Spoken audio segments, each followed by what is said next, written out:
Good morning, everybody. Welcome to day 2 of Beyond.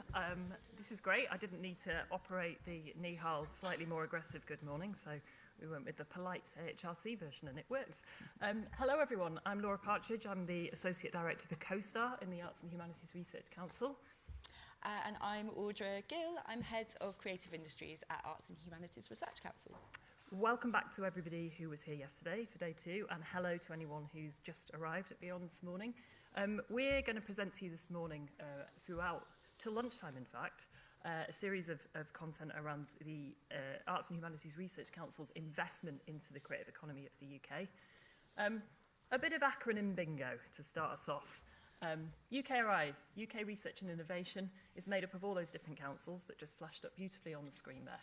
We work with government. We're a government agency. We invest over £7 billion a year into R&D and research and innovation, partnering with academia and industry to make the impossible possible, apparently. So yes, the AHRC, Arts and Humanities Research Council there, is one of those 9 councils. So we're going to talk today about some of our major investments. There are a lot of people in the room who are familiar with some of those and a lot that aren't, and we're going to unpack those a bit this morning. I'm going to pass to Audra, who can talk about one of our major programmes and the Creative Industries Clusters. Thank you. So Creative Industries Clusters, it's a programme that started in 2018, funding 9 creative research and development partnerships with another acronym that we use called CRDPs, otherwise known as clusters. And we also established our Creative Industries Policy and Evidence Centre back then, which might get referred to throughout the morning as the PEC. You might have heard of them.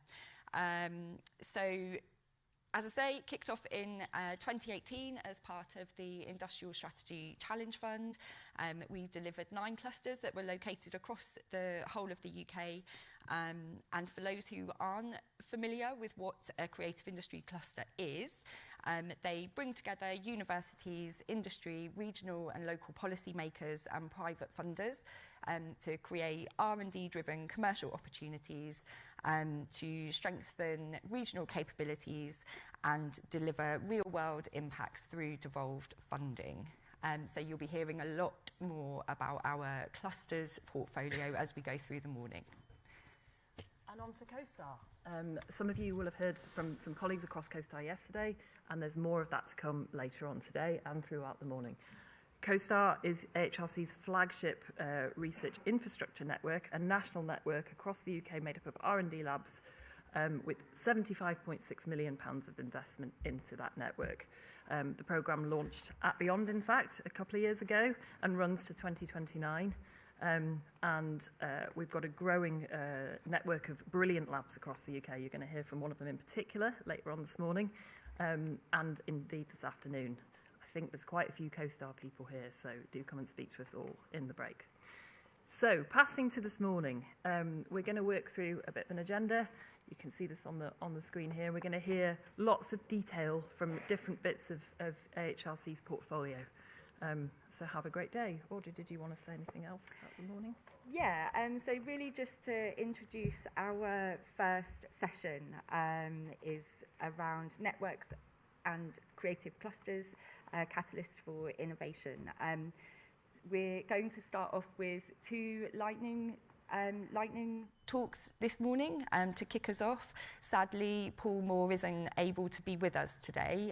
He was going to be speaking about the Belfast region and the work of the cluster and what they've been doing across within creative industries across the Belfast region. But sadly, Paul can't be with us.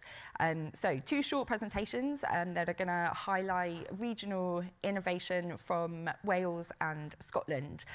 Each speaker is going to share how research and collaboration are shaping new opportunities in their communities. Our first speaker is Justin Lewis. He's going to present on Media Cymru and the development of Cardiff as a centre for media innovation.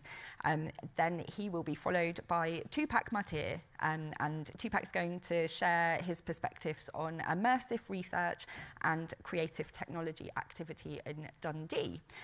So please can we give a warm welcome to Justin, who's going to kick us off for the morning.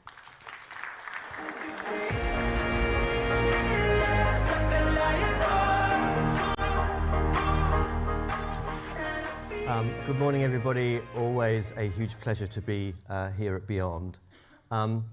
This picture that you see on the screen was taken almost 10 years ago. It's a picture of an event that we had in Cardiff called City of the Unexpected. The proposition was, we're going to do something really interesting in the city, but we're not going to tell you what it is. Can you just show up, and then things will happen? And people did show up. They showed up in hundreds of thousands. It was a bigger crowds than you would get at a rugby game in Cardiff City Centre, and I think that changed perceptions. You see a giant peach floating off there above City Hall, which became a chocolate factory. One of the things, though, that event, I think, taught us was that the creative industries in our city were full of potential, but they were not joined up. And they were not working systemically to think about how they might drive things forward. So around the same time, we set up something called Creative Cardiff in 2015. It was a university-led industry network. 6,000 people later, 6,000 creatives later, we celebrated our 10th anniversary of Creative Cardiff. But that was the start of a journey. We then developed a cluster program, part of the AHRC's 9 clusters, and then were lucky enough to get Media Cymru, which is part of the SIP program. It's a £54 million creative industries innovation program. So a quick race through what we've done and what we've learnt. There's a Welsh word, some of you may know, cynefin. Cynefin means place, but it means more than that. It means a sense of place. And in our place, that sense of place has been formed by the 3 M's, mining, manufacturing, and Methodism. Most of that has now gone. The chapels are either repurposed or empty, and there is no mining at all in the South Wales valleys.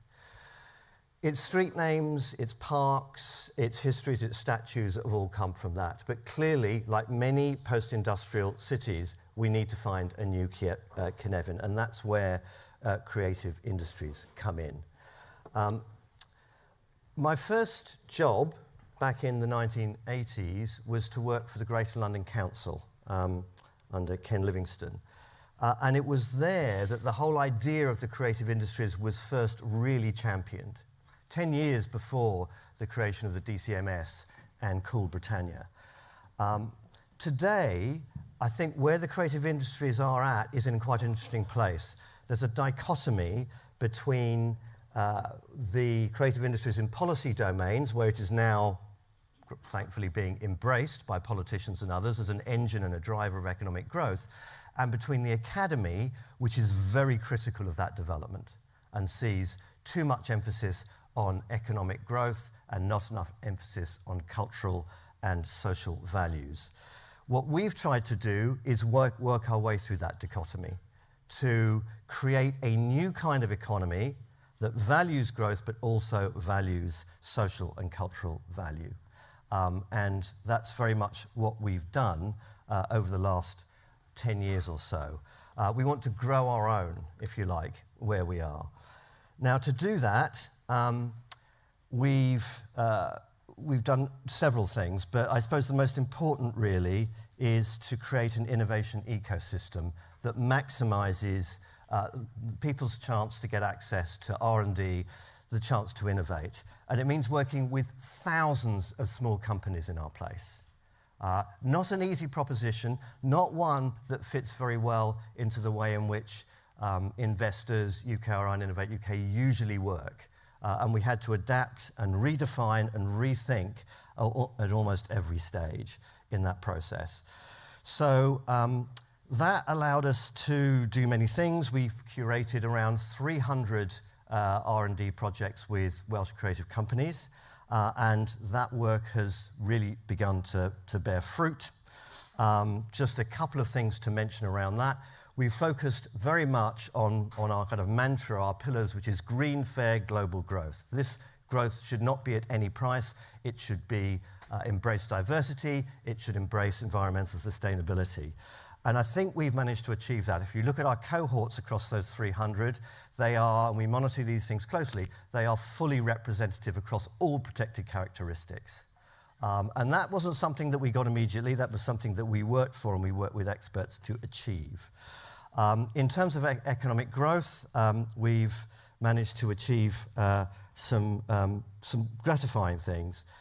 We gather lots of data around the economics of our place and other places. We've just done an analysis of the kind of 15 leading media cities in the UK. And I'll just give you one piece of data from that. The second highest, since 2017, the city with the second highest growth rate in the number of media businesses was 39%. 39% growth rate. Cardiff's growth rate of the number of new media companies has been 84%, more than double that. So innovation, investment in small businesses and small companies, if done properly, really works. So many learnings from that, and I just want to leave you very quickly with three. Firstly, if you stick a flag in the ground and say, R&D innovation, come along everybody, the response you get will be narrow and not at all diverse. So you have to rethink what R&D is, and that's something that we've done progressively over the last 8 years. R&D has been very much defined over the years through STEM. That's its origins, that's the way its customer practices work. We've had to completely rethink that for the creative sector, many of whom have never done R&D, have no resources for it, and are not sure how to do it. And that needs creating a support structure, which is the second point. Like, it's fine to give out money to companies to give them time to innovate, but you've also got to give them a huge amount of support. In Edinburgh, they call it scaffolding. That's absolutely crucial. Just giving out the money is one thing, but without the support structure, it ain't going to work. And finally, we've written a book about that, by the way. I mean, there's a lot of detail there, and we go into great detail around that in the book. And finally, I just want to leave you with an equation that for us works, and that is an equation that says 1 times 250 is worth less or equals less than 10 times 25. And by that, what I mean is that if you look at the way in which most of our investments work in the UK, especially in other sectors, they don't like dealing with small amounts of money. So, a minimum might be 250,000, for a scale-up fund or whatever. In our view, you get far more value giving out 10 awards of 25,000 to 10 different companies than you would by doing one in our sector, because our sector is 95 to 97% small companies. That, we found, is much more exciting and much more effective. Lastly, let me just thank our colleagues at the AHRC. Throughout the whole cluster process, which has been pivotal for us in our place, they have been fantastic and came along on the journey with us. I can see Helen there, who worked very closely with us, but the whole team at the AHRC really, really helped. And if you're going to go on that journey in the future, I can't stress that enough. They are great people to work with. Thank you.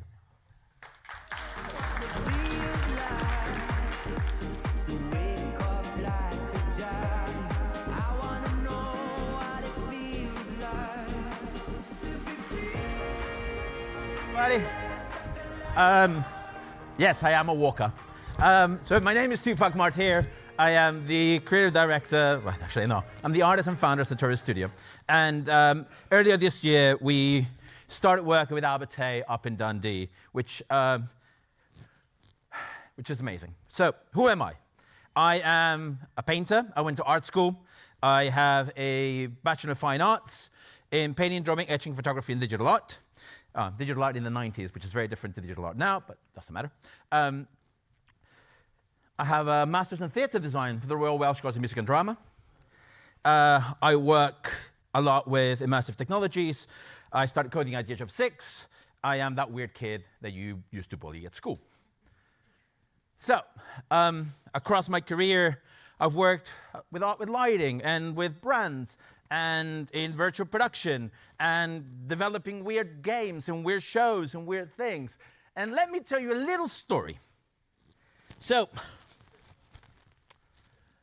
back in 2017, 18, because what we do is we work with technologies very early, and most of the times I'm very early to all the technologies. We started working with a thing called virtual production and the early days of motion capture and volumetric capture and all these kinds of things. And you want to know the reality of it, and no one's really going to tell you that, is there were very, very early technologies, and we weren't ready for them. And then, unfortunately, we arrived to 2020, and these technologies got pushed forward because we needed a salvation in order to make things happen. Now, I tell you this for a reason, and that is, I think about technology sometimes in this way as a young man or as a young kid who is learning how to live in this life, is learning how to exist in this world, and suddenly the world changes for them, and they have to go out to the world, and they have to deliver. They have to bring the bread. They have to work. And suddenly, their childhood, their innocence, their playfulness is gone. That's exactly what happened to these emerging technologies. These emerging technologies were not here to come immediately to save and do the things that we have to do. Yes, we have very capable human beings that have worked really, really hard to make sure that these technologies are now available and they're a lot sustainable, they're a lot stronger in order to deliver the things that we need to do. But the problem is, we forgot how to play with them. We forgot how to use them in a way that they were not supposed to. We were never allowed to be in the playground for it. And I'm telling you this because when I talked with Gregor, when I talked with Avate, that's exactly the reason why I was so excited. I was excited because suddenly there's an entire city full of talented humans, of people that want to develop things, that want to play things, that are allowed to fail. Because that's the problem right now. These technologies need to exist to make things happen because we need to deliver, because we need to make money. No! What happened to the child of us? And so when I look at this, when I go to Dundee, I get a smile on my face because I have all these amazing students, within Avate, with all the art guys, with all the cluster of people that exist there, people that are developing amazing games, the amount of creativity, I look around, I go to the V&A and I see what they're doing, and it's just like, wow, this is fantastic. Then I have all the CoSTAR labs now around it. Then I'm like, come on, guys. I have one over there too. I can play. I'm allowed to fail. I'm allowed to do 3 days where I don't have to finish with an output that I can turn into an MVP. No. What I come out with is a really, really, really weird video that makes absolutely no sense, except for the last 10 people that were there. But we can all see where this technology can take us. This is the beauty about it. I can also create a social impact into it. I can create an environmental impact into it. I can play around with things. I can be a child again. I'm still always, and I will always be a child. That's one part of me that can never get lost. And it's one thing that unfortunately I see across my work on a regular basis. You don't give people, you don't give students, you don't give professionals, and you guys don't give yourselves enough time to fail and to play and to enjoy. Because let's remember one more thing. There's a whole lot of people that wake up every single morning and break their backs to do shit jobs that they don't like. We in this room are a bunch of fortunate human beings that have the opportunity to play, that have the opportunity to change the world, and have the opportunity to change Britain. Thank you very much.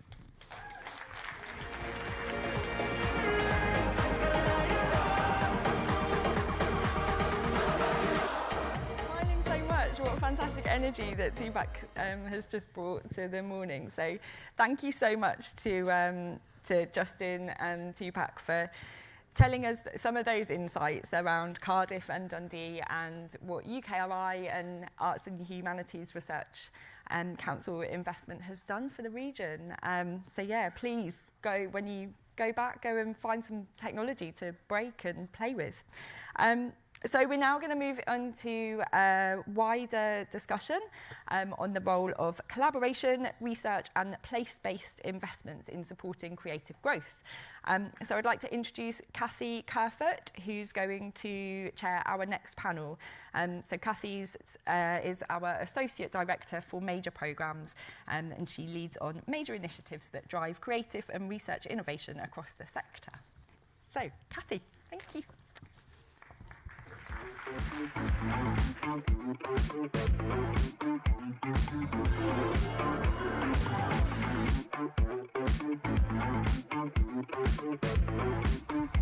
Brilliant, thank you, Audra. Good morning, everybody, and welcome to this session. Follow that, but we will, and we're looking forward to having a chat this morning about regional partnerships, about how public funding can support those, what that means for growth, for innovation, for social impact, for some of the things that you've already been hearing about this morning. So I will start by introducing my distinguished panel. Nicola Osborne.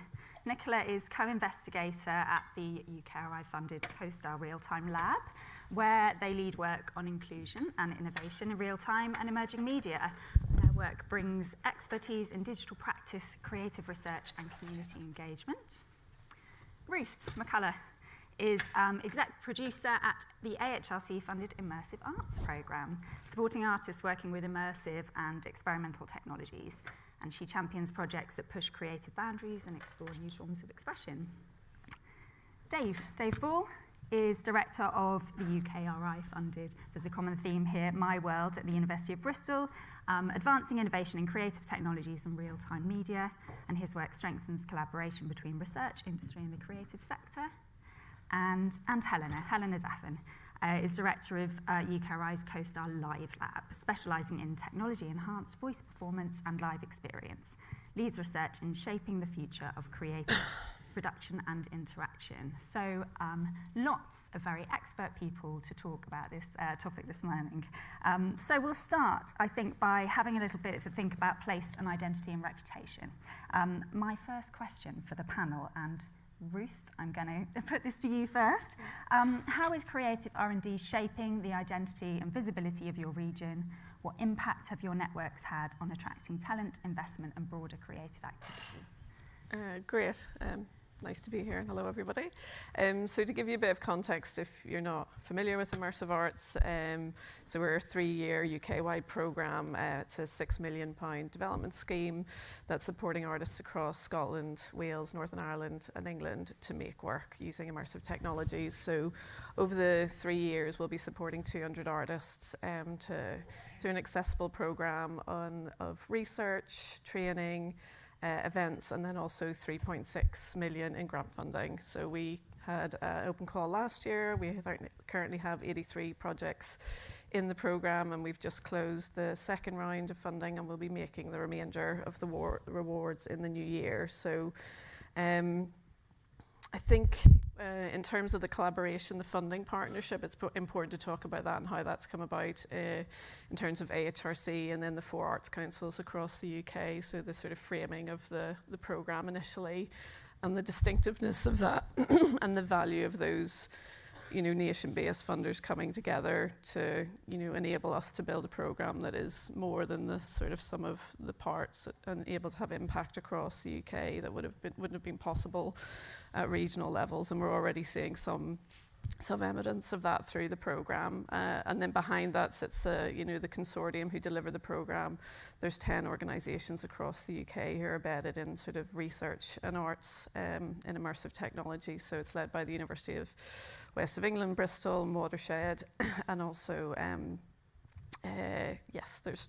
won't go in through the whole list of partners because we'll be here all day.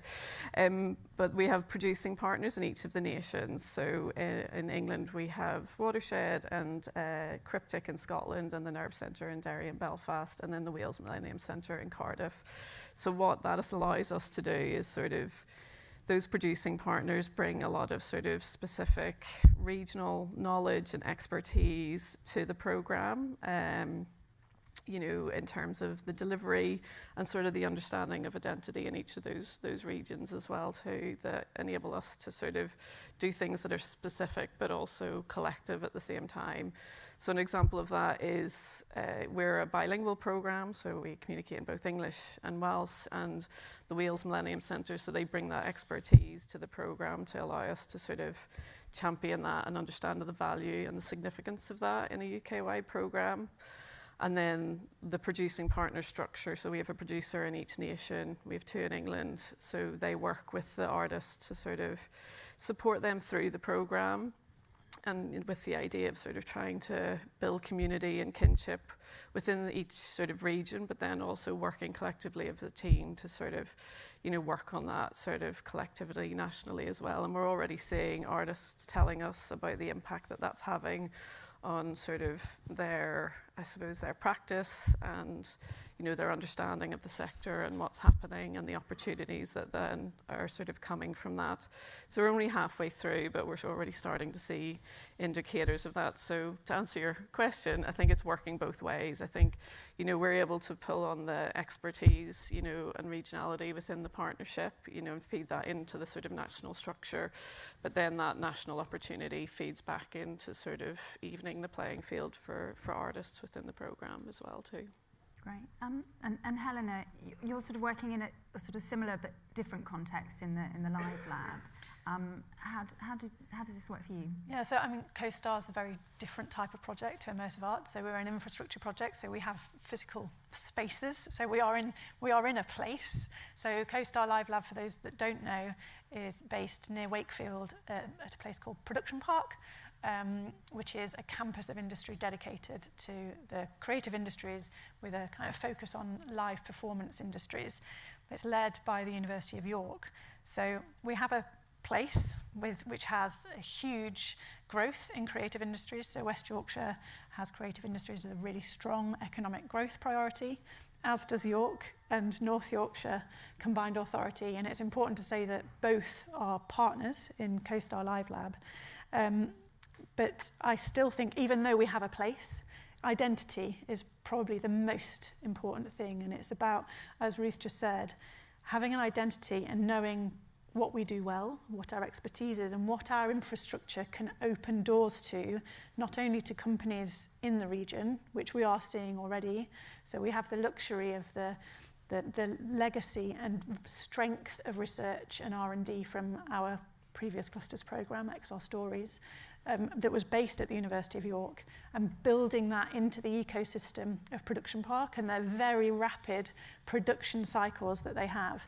And it comes back to what Tupac said so brilliantly about being able to play, and it allows those companies that are on heavy, kind of very high intensity tech cycles of innovation, for instance, that are based at Production Park, or creatives who need access to infrastructure that's just out of their price tag, to come in and play.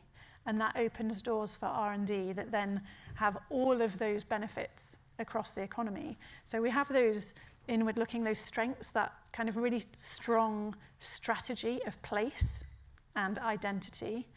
But the benefits of the CoSTAR network are that we have that collaborative ecosystem that can draw companies in from across the UK, but also look outward. And we've seen that already with the activities, even in just the first year of CoSTAR's real activity of, for instance, the Enterprise and Commercialisation Programme. We've had 24 companies incubating at the labs. So we had 5 companies at CoSTAR Live Lab from across the UK able to tap into that expertise. So place and identity are hugely important, and it's that strategy for growth. We need that, and we need those pockets of identity, but it must be outward looking, and it's all about that collaborative ecosystem and partnerships. Nicola, I feel like it would be remiss not to give you the chance to just speak from the perspective of the real-time lab. I'm curious to hear if you feel the sort of structure is the same, but also to respond to what Tupac was saying. So the real-time lab, you already had a little bit of an introduction to it actually with Tupac. So the real-time lab is based across both Dundee with the University of Abertay and Edinburgh with the University of Edinburgh, where I'm based. And actually both of those locations previously had a cluster program there. So there is a community of creatives who who now understand the value of doing R&D and are really interested in doing that because we did that job that Justin was talking about of like reframing it. I think that thing about having identity that is specific to place but is very outward looking is absolutely part of it. So I think the idea that R&D is what makes you kind of competitive with the wider UK, with the wider world, and I think Scotland in particular has got a history of emigration and of working internationally that means that it is always looking out to kind of wanting to be part of that global creative community. So yeah, I think very, very similar in some ways to Helena. That's kind of where Real-Time Lab is at the moment and what kind of communities it is building upon. But R&D is really, really core to that sense of how little creative SMEs, and it is, you know, even in the kind of screen and games industry that's still mostly small SMEs, how they can see their future and their opportunity to develop their business and to grow it. So I think R&D is just so crucial to that, and sort of regional R&D is so important so they don't just feel like London is the only place you can make work that's creative, which is a challenge for anywhere outside of London, but yeah. Brilliant, thank you. Right, I'm going to move us on then to think a bit about the sort of mechanics of partnership in particular regions. And Dave, I'm going to come to you first on this question. It'd be helpful to hear about how partnerships with local authorities, with businesses, with universities have kind of sustained momentum in a region, and what collaborations work really well to do that in your experience? Sure, thanks. Hi everybody. Yeah, I think in the west of England we've been very fortunate that... Mic problems, I think. Bear with us, folks. You might have to project, Dave. Switched off, is it? You hear me now? I can hear myself. Yes, so I was saying I think we are very fortunate in the west of England to have had a very strong platform to build on in terms of the foundations across universities that already collaborate very well through, before my world, through clusters, and actually after my world through Immersive Arts and many other things, and also a very, very strong mutual support network across industries. But you know, the words that were mentioned in the context of the last question in terms of synergy, collaboration, ecosystems are really, really important. And one of the things, actually we were criticised for, to a certain extent, by funders in reviews of being too ambitious because, you know, my world is not an insignificant amount of funding, but it is finite, and we were really trying to create this regional-based creative ecosystem which was doing facilities, training, R&D, support, mechanics across everything that, you know, sort of CoSTAR was doing at a national level, but doing that at a regional level. And we pushed back very strongly on it because my argument was that if you have all of those pillars, if you remove one of them, they're so interdependent, they're so integrated, and this isn't always recognized at a national level. You pull away one of those pillars, you remove a lot more than that pillar. So that synergy argument is key. And I think, you know, the universities, obviously, building on that previous track record of working together, have, you know, gone from strength to strength. That's driven investment from local government. It's driven investment from international partners. Yeah, we've got 13 partners that are, you know, core partners in the initiative, but it's we've got 15 months to go, and it's already driven some 45, I think, new international partnerships. So it's, you know, it's that regional focus, but with global reach, I think, is absolutely key there. I mean, I would highlight government support, and especially local government. It's opened a lot of doors to national government, and, you know, has had influence. But local government, I think, you know, the one thing I would pick out is the skills training part of what we have done, which is, you know, is missing in a lot of other programs, and how that's geared engagement from our combined authority, who've been very, very supportive. That has enabled us to do much more than we would have done simply by my world funding. It's opened doors to, you know, focus on underrepresented groups, which you all know is a key thing. But beyond that, also engagement in strategic planning, so, you know, creative aspects of the growth plan. And also, you know, announced fairly recently the West of England, South Wales Creative Corridor, which was announced in the creative sector planned by government. So, you know, all of those things are kind of impact that are really, really supported by local stakeholders. Nicola, you mentioned the sort of similar setup as they have in the Southwest, in that you're working with a kind of accumulation of multiple investments. Is there anything particular that you've learned about partnership and what works in that context? I mean, I think, so actually what you're saying about Immersive Arts, having on-the-ground partners who really know their community, I think that idea of if you're trying to bring together a community, you work with people who are already embedded in that. You don't try and build a new community. And I think that's something we learned from clusters, and is something that we're very aware of going into CoSTAR. There's no point trying to build something. Communities last a very, very long time. And funding projects are wonderful, but they last a finite period of time. And so being able to kind of connect up with the experts who are credible in a space to the communities that are there, and to build bridges between them, and particularly to kind of broker relationships between including on CoSTAR, but also in the clusters, on any of these kind of programs where we're bringing together R&D and technology with the creative industries. They're different communities, typically, and there's a real need to kind of broker those relationships and bring those things together, and that's a real value add. So being able to take those existing structures and partners, whether they are partners in industry, so we worked a lot with Codebase, who are a huge sort of supporter of tech startups in Scotland. They were, I think, sort of an incubator with sort of one big building, but they now run the tech scaler for Scotland, so they have a huge kind of reach.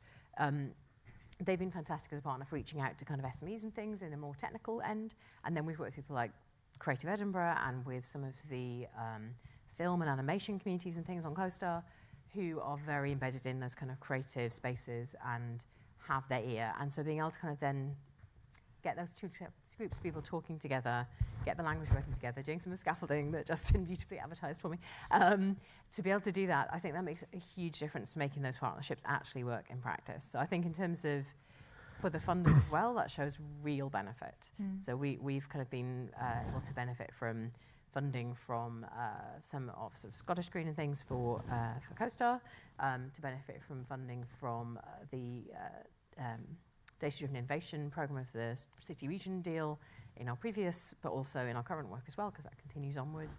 So having those relationships with kind of councils and external partners, hugely valuable, but doing it with kind of very grounded partners who are sort of active all the time in these spaces is just a much more effective and authentic way, which means that when a program does come to an end, there is also a lasting legacy of those relationships and those structures. So if we're actually trying to build real R&D capacity, it actually builds capacity, not just a sort of short, sharp blast of funding for projects. Ruth, can I ask if this feels different at all for you, working in the context of a program that's sort of more explicitly national, with kind of with sort of nodes everywhere? What does good partnership across kind of local authorities, businesses, funders look like for you, and does that feel different?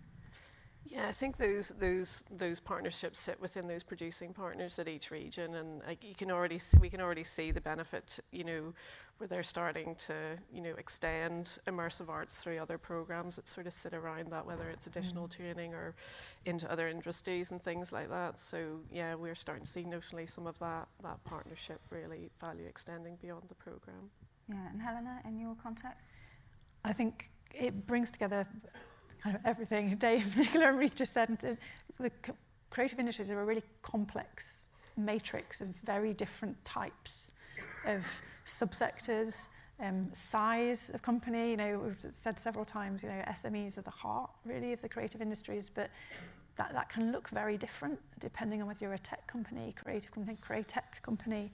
But also, as Dave mentioned about the pillars, it's almost like there's these spirals. It makes for a less beautiful diagram in a funding application. But it's true that if one falls, then they all do.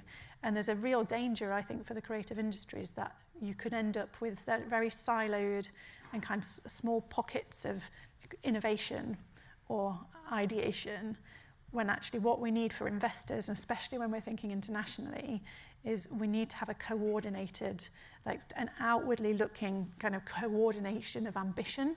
And I think that's what we're seeing. That's what we're starting to see happen through these, and it's through partnership and collaboration across the pillars of skills, which we absolutely mustn't forget, and supporting companies, but also across all the subsectors. And that's what the CoSTAR infrastructure should be plugging into to enable that to come together in a place. Can I come in? Because I think it's that telling a coherent story thing is actually really, really important, because, yeah, the nature of very small companies in particular is if you're trying to, particularly to investors, try and make a case compared to other kinds of sectors that look immediately like a big, coherent, straightforward growth story with an easy, obvious trajectory, you need to tell a different kind of story. So I think that is just super important. But I think just to emphasise that.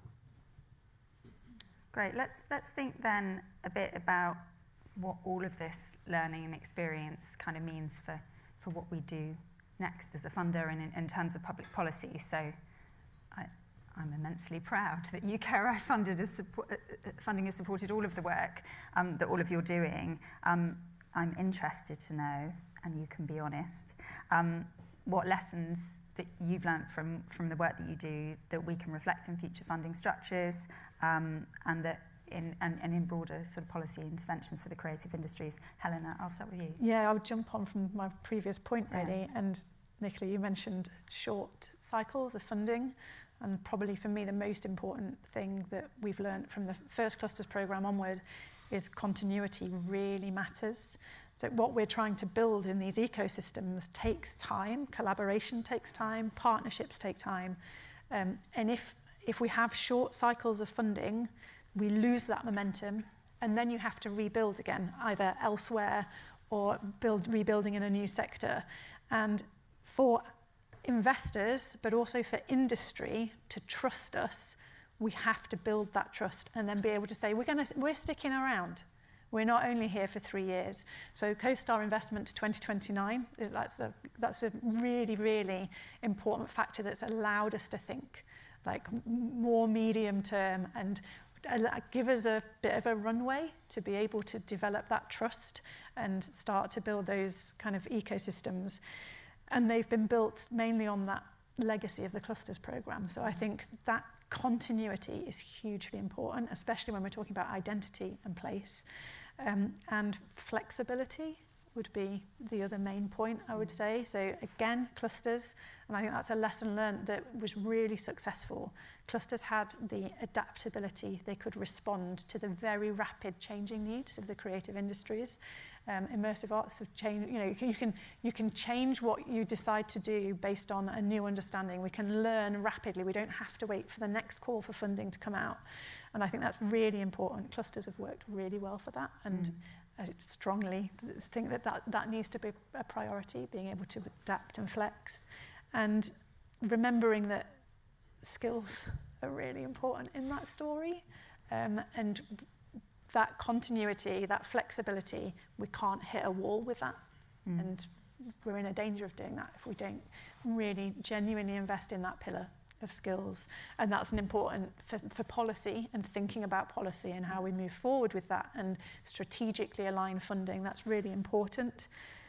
And if the creative industries get this right, we can, we aren't a siloed sector. We have huge cross-sector potential, and that story that we can tell as what the creative industries are, we're building a runway to be able to compete in our story with the kind of big players that have that one big number that's economy and number of cash against it.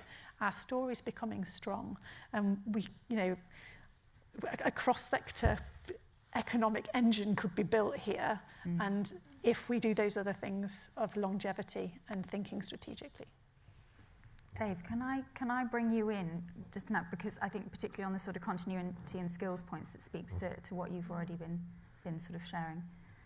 Yeah, I think as I said, if you take any one of those pillars away, and skills is missing, you have fragmentation in a lot of centralised funding where you have an R&D pot often focused towards industry, you have a research pot, you have a training pot, you have a facilities pot, and they are also so integrated and interdependent. And I think the skills, it's not that the skills pot is forgotten, but actually it's kind of put over there somewhere, and it's different. I mean, if you're building facilities, how do you want to use those? You want to use those to support R&D, to support research, to support perhaps some commercial activity as well. But you want to use them as the home for the training as well, because they are state-of-the-art facilities. And I mentioned the combined authority support that we've had for training, and that really has geared the use of those facilities. The West of England Combined Authority is put in probably about 600,000 in to complement the training that we've done. So this integrated approach where they're not separate pots. And I think the other issue that we've got in terms of, there's a lot of great things about centralised funding, and it's absolutely necessary, but there's a timeliness aspect, and this is especially true for the creative industries, which is a dynamic cohort of companies with an average size in our region of, I don't know, 3 people or something like that.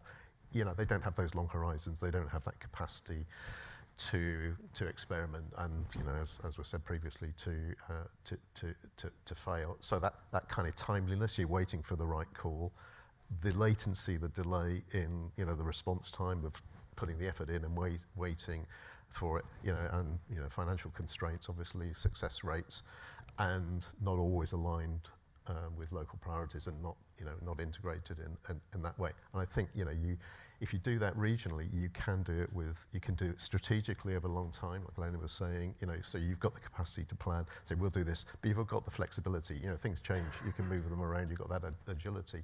You can respond. You can do things in time. You can consult with the partners to form, co-design your programs. So it kind of, it works. It's a no-brainer, really, but, and we need to do a lot more of it. Nicola, do you want to come in? Yeah, so I think obviously it's the kind of role that I have. I'm always very concerned about how we do things in a very kind of equitable fashion and how we include as many people as possible. And I think one of the things that we learned throughout doing the kind of CoSTAR program is how much some of the structures by which you deliver this stuff will shape who can apply and who can take part. So talking about the skills, there is an opportunity cost to taking on time to do any kind of training or skills. And so offering courses for free sounds like a really good deal, but if someone's got to take time away from freelance or a much needed contract or bidding for the next piece of work, that isn't free. That's cost them a day of their time or a couple of days of their time and their travel and their childcare and whatever else. So I would say one of the things we've learned is that yes, you need all of those things in concert. You need that kind of pathway through different levels of things, but you also have to have real empathy for who those creative practitioners are, and that you'll get far more interesting ideas from a diversity of people taking part.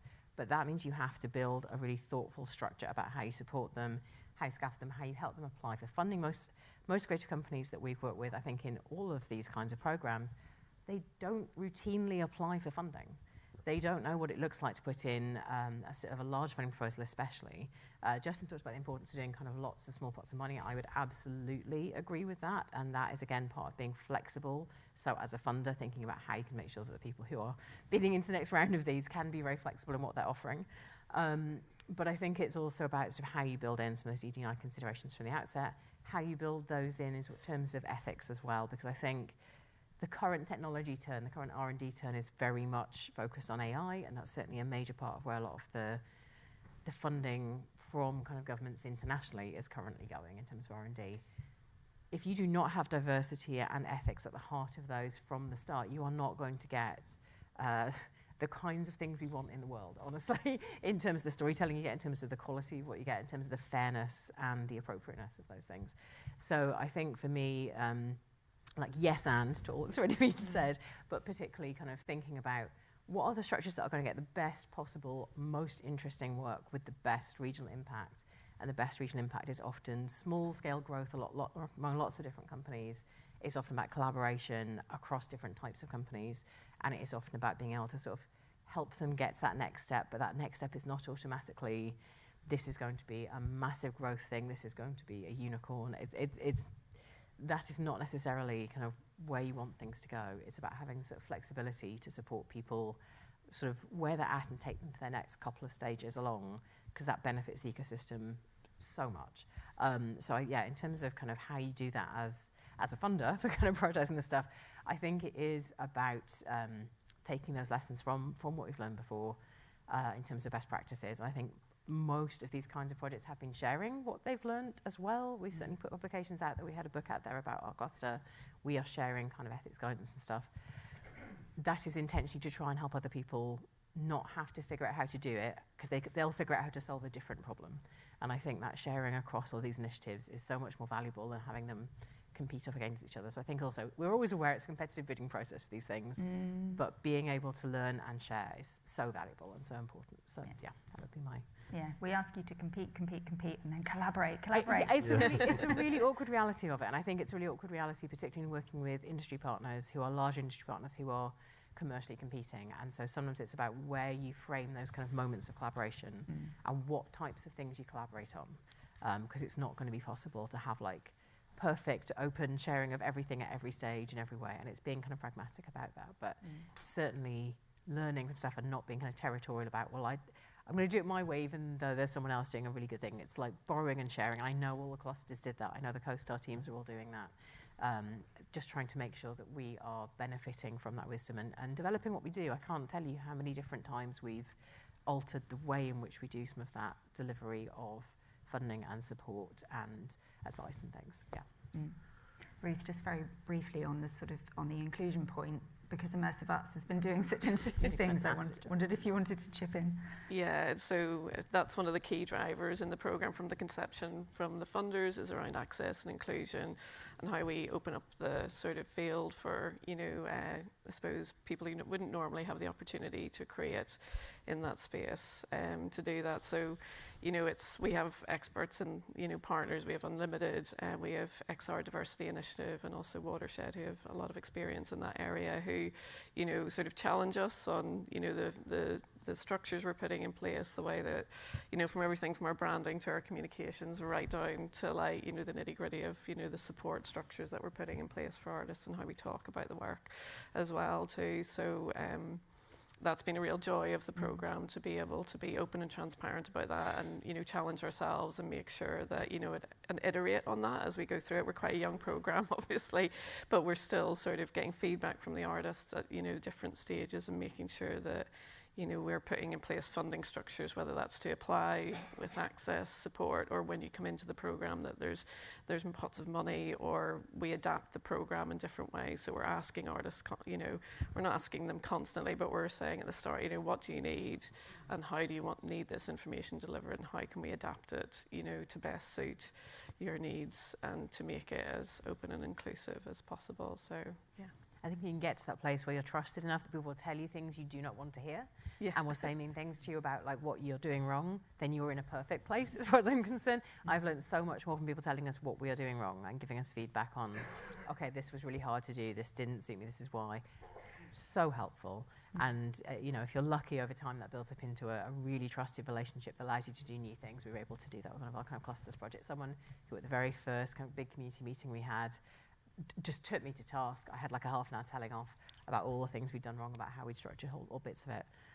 Ended up being our partners on a really, really important piece of like socioeconomic inclusion work much later on in the programme, by which point we had built a relationship of going like, yeah, no, keep on telling us what we're doing wrong. We will learn from that. That's great. So yeah, I think that's it's a brilliant place to be at in an odd sort of way. This sort of, yes, tell us what we did wrong. Yeah. Right, I'd like us to just sort of finish then by casting our eyes a little bit further into the future, 2035 or beyond. Just to think about what then, building on everything that you've learned and everything that we know and the ideas that you have about what we can do differently and better, what does future success look like? What haven't you had the chance to say about what the conditions for that future success should be? What does that look like for you? Where would you like to be in say 10 years' time? Dave, I'll start with you. Yeah, I mean, it's a very good question. I think, long-term success is obviously about, seeing the ongoing impact of the interventions that you make through the various programs and raising the profile, regionally, nationally, and internationally. And I think it touched on what Nicola said about, it's about, in an ecosystem of the creative sector where we've got a lot of small companies that don't have a lot of capacity. Where's the next check coming from? Where's the next project? It's embedding a culture of R&D across the sector. Understanding it in across the whole sector. Yes, there are facilities that you can use. Okay, they've got to you know, they've got to pay for themselves somehow, but you know, they exist, they've been created. There are collaborations. You can work with universities, perhaps where, you know, you haven't done it previously. But I guess the main thing in terms of, I think, what, you know, the lessons that we've learned is that I'd like to see a wider adoption, obviously, of the kind of models, and there is a real danger that, you know, there's a lot of moves towards devolving R&D funding, you know, in the generally, but also, you know, obviously in the creative sector, and I think, you know, it's kind of easy to devolve money. You know, you just give money to, you know, a regional entity, and you've got just smaller pots, but done locally. It's making that work together, and I think there are a lot of conditions that you have to put in place to, you know, to realise that. I mean, first of all, this recognition of the interdependence of facilities skills, R&D, support mechanics, and also, you know, foresight and things like that. You know, sufficient funding. I mean, I do think that in my world, not particularly through design because we were following the rules, but actually the, you know, the size of the cluster and the size of the funding actually is a bit of a sweet spot. But that, you know, that was by good fortune more than anything else. But I think it, you know, we've shown it can work. So sufficient funding. You know, what is the scale of the cluster or the region that you're using? Nicola mentioned trust, and I think, you know, trust across, you know, with a cluster where it is, you know, reasonably established, people know each other, and you don't manage it. I mean, universities probably are kind of reasonably sensible places to host these because of the resources they can bring, but actually the management is done by a trusted group, an entity that's kind of representative and trusted across the community. So it's that kind of, you know, the sort of senior management, or the management it needs to embody that. And I do think, you know, we're not quite there yet. CoSTAR is moving in the right direction, but those, you know, really strong regional entities that are not, you know, not necessarily all specialised. Some will be, but, you know, providing general support, but under a national umbrella. I think that kind of approach is really, really important, because I do feel, as I said before, that it's easy to kind of put money into smaller pots locally and then say, oh, do a bit, and you end up with the same sort of fragmentation just with smaller pots. So I think there are probably lessons that we can all learn there. Ruth, what does the future look like? Yeah, well, I think we're at a really important point in this sort of field of immersive technology, arts and experience. You know, there's been, you know, we've got a good understanding how, you know, we make and innovate and share with audiences. We've got this amazing investment in infrastructure, you know, but, you know, to go back to access and inclusion, we also understand more the bias and the barriers for people to sort of come into the field or, you know, experience work as well too. So I think, you know, it's just important for me, like, the future is holding on to that role that artists play and sort of disrupting, you know, or sort of shape-shifting the technology in terms of, like, what it's for, how we use it, and the meaning that they can sort of bring to those processes as well too. So I think just holding on to that, you know, and not losing sight of, like, the importance of that. So in 10 years' time, you know, what would I want to see is that, you know, we've got a sector that reflects, you know, the diversity of the artist and lived experience, you know, of where we're all coming from as well. You know, and, like, who gets to create, you know, how they create, and then who experiences that, you know, reflects those cities and regions and nations as well too, you know, not just those who currently have access to it. So, and, you know, the conditions that I sort of see, you know, are being modelled through this, you know, these programs that we're talking about in terms of collaboration. I know it's like what we're all talking about today, but, you know, having, you know, collaboration at, you know, every level nationally, from, like, the policy to the funding, right down to how we're delivering the programs, and being transparent about, you know, what we need to build an inclusive sector, and holding on to those values as well too. Yeah. And I think reflecting on what we've been talking about and what Justin spoke about this morning is, like, the real value of those support structures that, you know, sitting alongside these big programs and on the ground, that it's not just funding or training, but there is this scaffolding that, you know, and that can be built in, you know, and where that sustainability lives that you talked about, Nicola, around community and, yeah, sustainability is like where all that legacy will live in the future, and being clear, you know, about that. Eleanor, can I ask you, collaboration, inclusivity, Yeah, sustainability? I agree. Anything to add? I think it's a really interesting time to ask the question about 10 years hence. I haven't even read the budget this morning, so I don't, everything I'm about to say maybe out the window. But I think got through I'm sorry, I had to. But I think Dave's point about devolution, and so what I hope is that in 10 years, devolution has been a beneficial thing because we are shouting enough about collaboration that influences how this money gets spent, and that it doesn't get siloed, and that we understand that the power of the creative industries is in us coming together across the UK.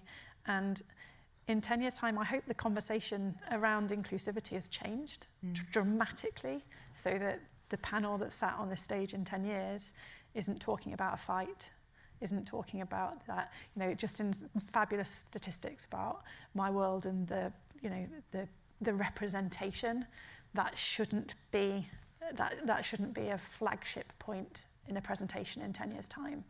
And I really hope it isn't. It should be normal. That's not to say the conversation should stop, but it should change, and it should adapt to the needs over the next 10 years. So that would be my hope. Okay, I'm going to give you 20 seconds. I've got 20 seconds. Okay, yes, and I think if we want to be there in 2036, we should have more money available to creative industries and creative industries research for all kinds of things, not just for tech work. I think that requires that governments at kind of UK level, at devolved level as well, but also at kind of European level internationally, to actually look at how much money the creative industries brings in, what it contributes to the economy, and to treat it like an industry, because it is, but to understand that it's structured differently. And so you don't get 10 people around the room to make your kind of big policy decisions. You actually have to talk to the many, many kind of representative bodies that represent the very large, very different array of companies. But I would like to see it treated much more seriously as a kind of policy area and as a priority, so that AHRC, that UKRI, have more money to be able to fund things like this, but actually so that investors also are starting to see the value of investing in the creative industry, and so that the public understands why public funding is really important to support this, not just as a kind of cultural nice to have, but as an economic powerhouse for the UK. So that's where I'd like to be in 2036, that we have all of this and that. Here. That's a fantastic call to action to finish our session. We're at time, so it just remains for me to say a huge thank you to the panel for sharing so openly and honestly with us this morning. Thank you very much, folk. Thanks everybody for listening. Round of applause for our panel, please.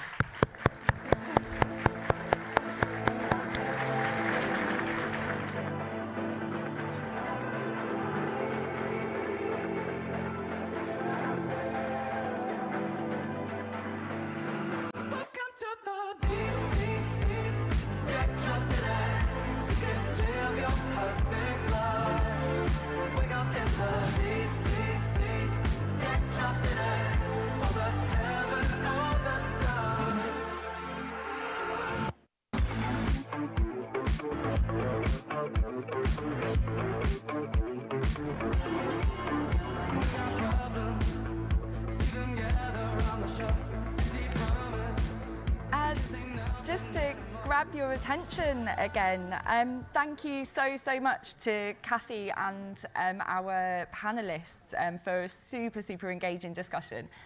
They've really set the scene for our next panel, and it was really fab to hear them kind of advocating for the power of the creative industries clusters, what they do for regions, what they've done for the sector as a whole as well. So it's great to be kind of taken out of our little bubble at Arts and Humanities Research Council, really.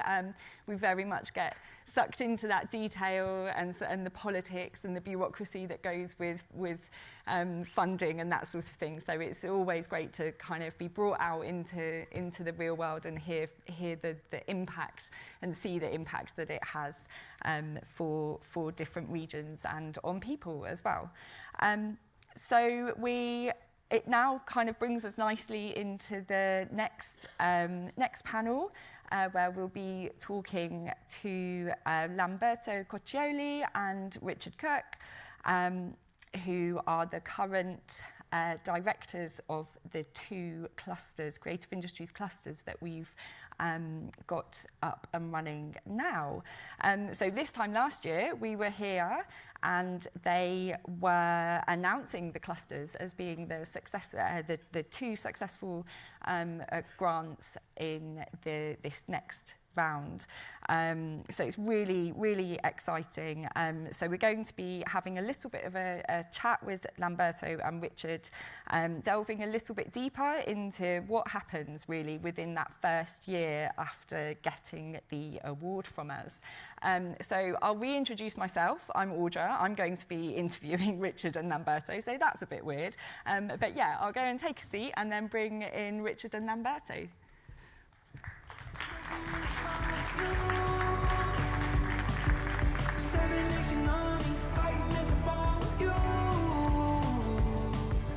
Thank you so much.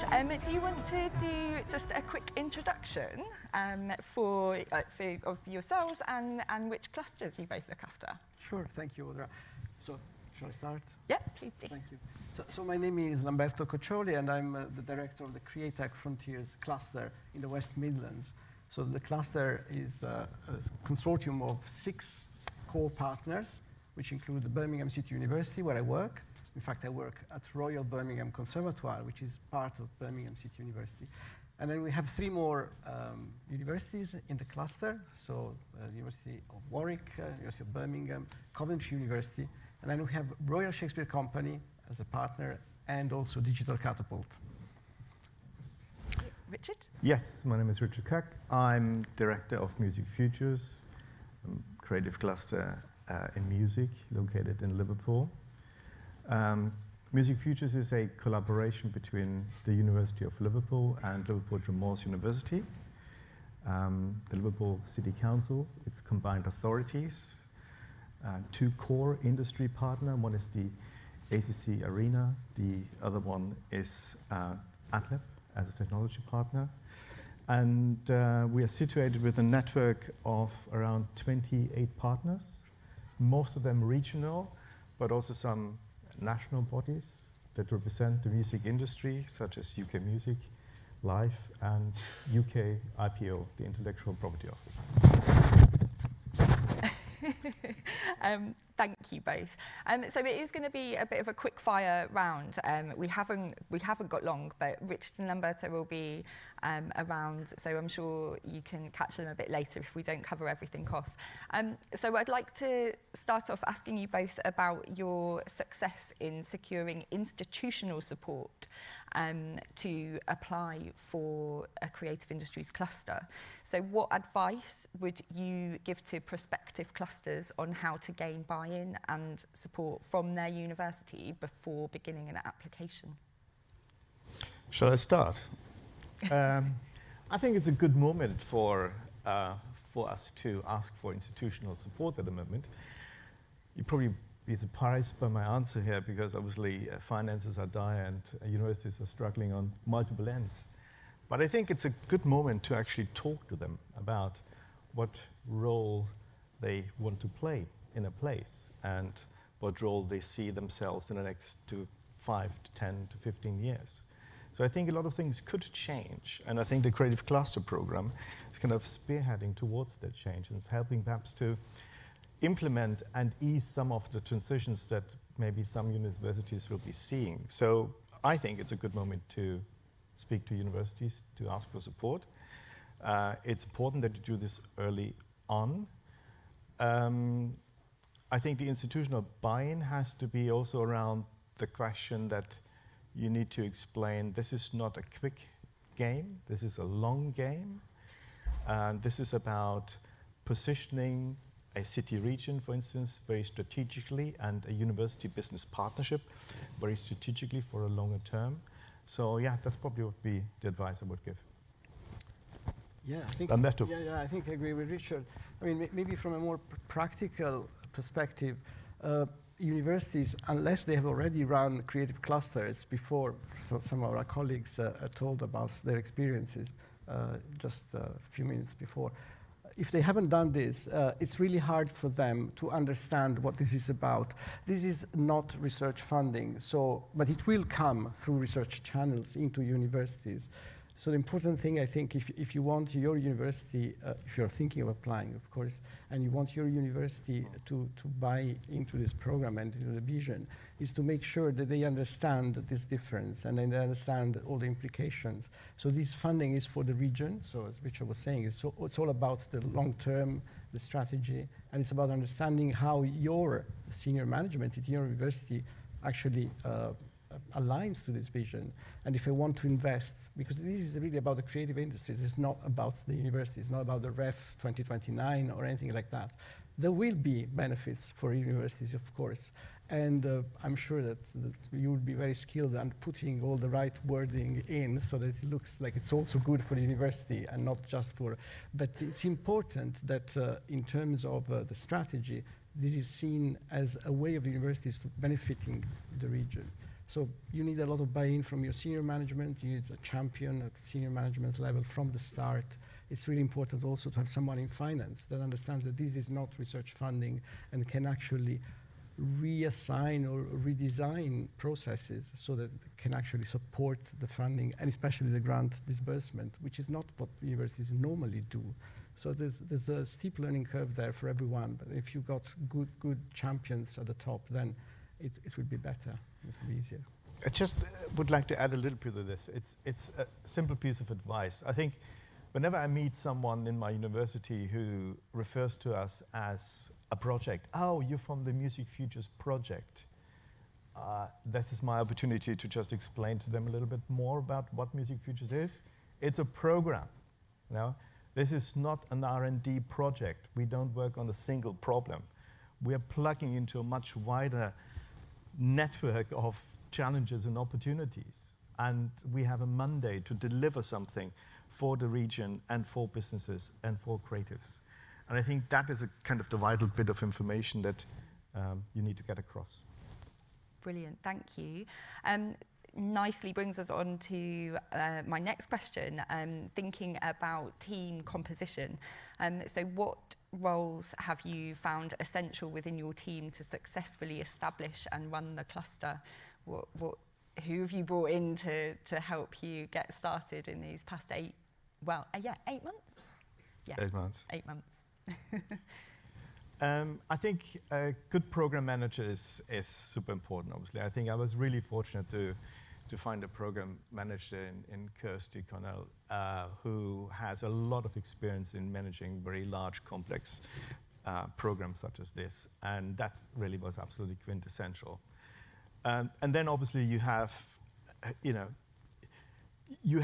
your areas that you need to address. I mean, I mapped the team against the challenges and against the KPIs and the kind of areas that we wanted to have an impact in, obviously leading us to R&D and innovation and music business, to business support, to EDI, sustainability, IP and law.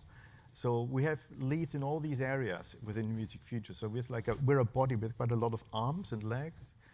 But again, a piece of advice for those of you who might be considering to apply is that when it comes to the team composition, you have to be just mindful that there cannot be any slack. Every member of our team knows exactly why they are on board and what their role is. There's not a single person who's just on a nice ride. This sounds good. I want to be associated with Music Futures. That's not how it works. We're all in. Yeah, a lot of hard work for everyone involved, really. And it's very easy to underestimate the amount of work that this needs before applying and once you've applied. Especially in the first year, I mean, we're 9 months in, something like that. The onboarding of everything, it takes a huge amount of time.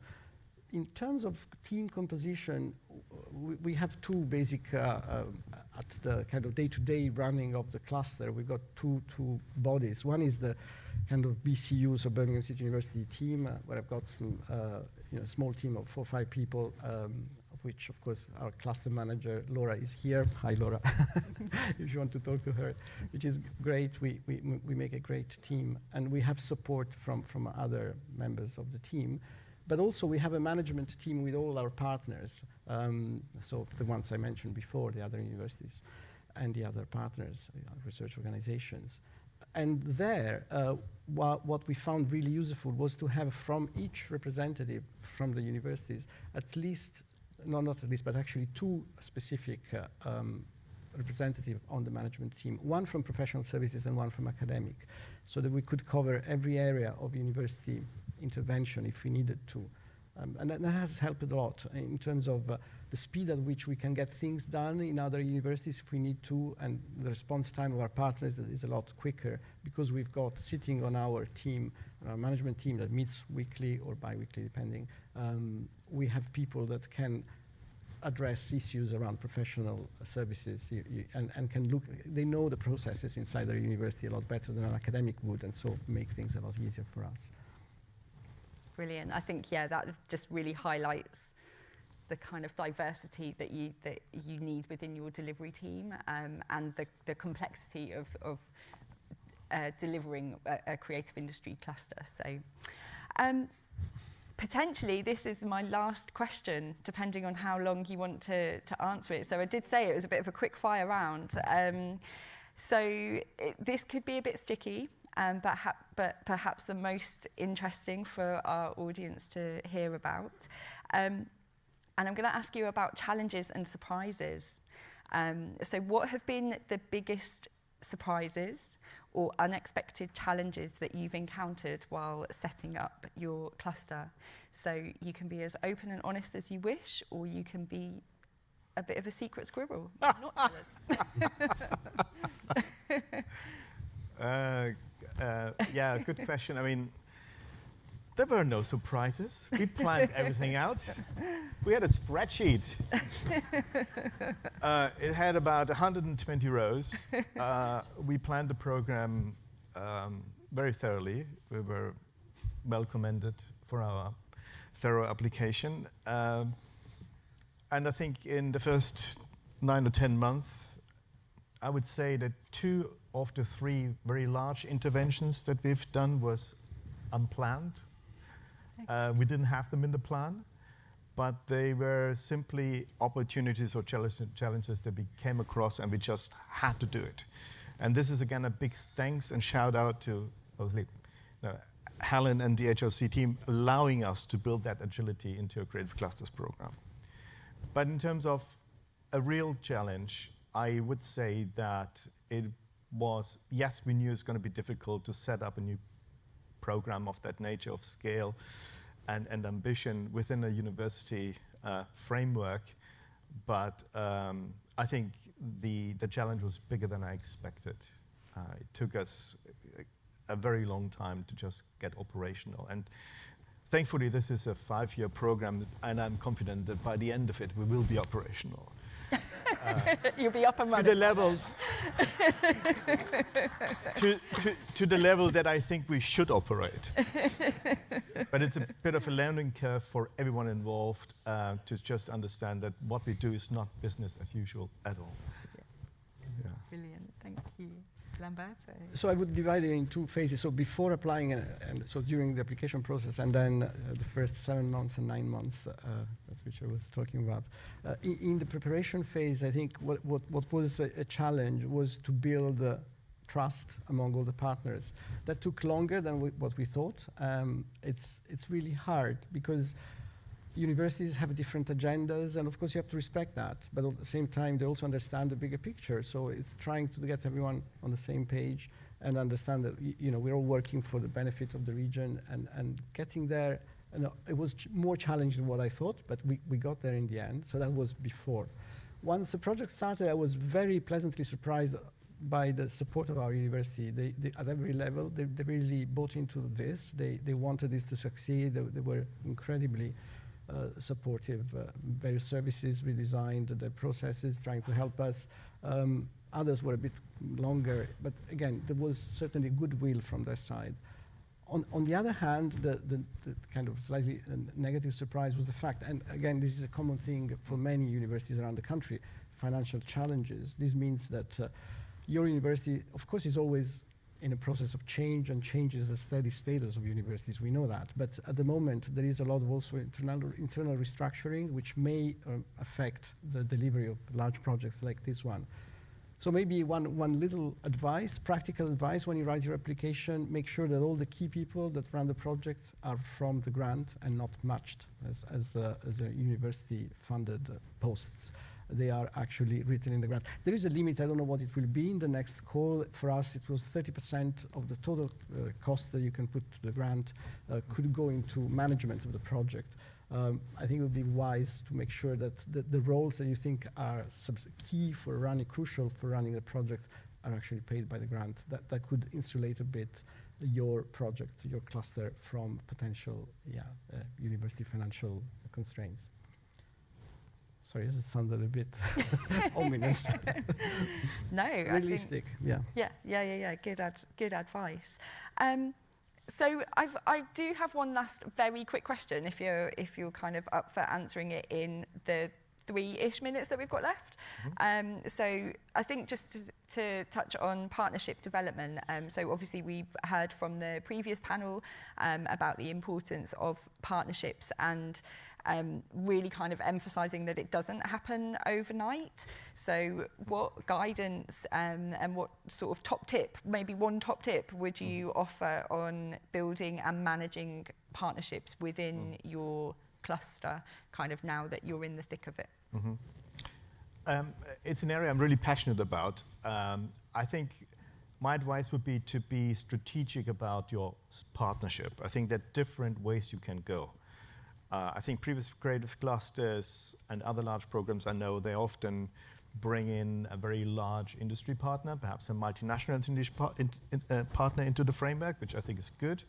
I think for the Liverpool Music Futures bit, we thought we have the strength within our existing cluster and city region to go into this without necessarily bolting on very large international partnerships. I think that paid off. So being very strategic about your partnership, and then how do you get the buy-in? I think my advice would be to listen to your industry partners, actually what are their real pressure points, and then also understanding what you can bring into that partnership as representing a university. What is the value that your university and your cluster brings to this industry partnership? Yeah, all of the above, as Risha said. Plus, I would go back to my idea of having this trust-building phase, which is so important. So the way we did it was through complete transparency with our partners, what we wanted to achieve. By the way, I should have mentioned that apart from the 6 core partners, we also have a network of 30-plus industry partners that are involved, that are supporting the project either in kind or through facility access, resources, and so on. So they will be involved in the delivery. But yes, the transparency with the other partners is absolutely key. And we did this almost religiously. We shared everything from financial, accounting, all aspects of the project. As we were building the call, we were making sure that all our partners had complete visibility of everything, and we never hid. So again, this helped, of course, building trust. Also, if it led also to some awkward conversations sometimes, but I think it was better than keeping our secrets. So it worked in the end, yes. Brilliant. That's it. Thank you. Super quick fire round. So yeah, as I said, I'm sure that I might be putting you on the spot here, but Richard and Lamberto will be around for a bit more of the day today. So I'm sure you'll be happy to kind of answer any more technical and maybe more of the nitty-gritty questions that people might have. So thank you very much for joining us. Really appreciate your time. And thank you to everybody for the first half of this session, of this morning session. It's been really, really interesting and really fab to hear from our panellists and our speakers. It's break time now, so go and grab a coffee and a snack that might be on offer out there. And if we can bring you back into the room by 11:45, if you're keen to come back and see what we've got to share in the next half. Thank you very much. 'cause I can't let go. It's coming.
Coming back for the second half. I hope everybody's suitably refreshed and raring to hear a little bit more about what Arts and Humanities Research Council have got going on at the moment.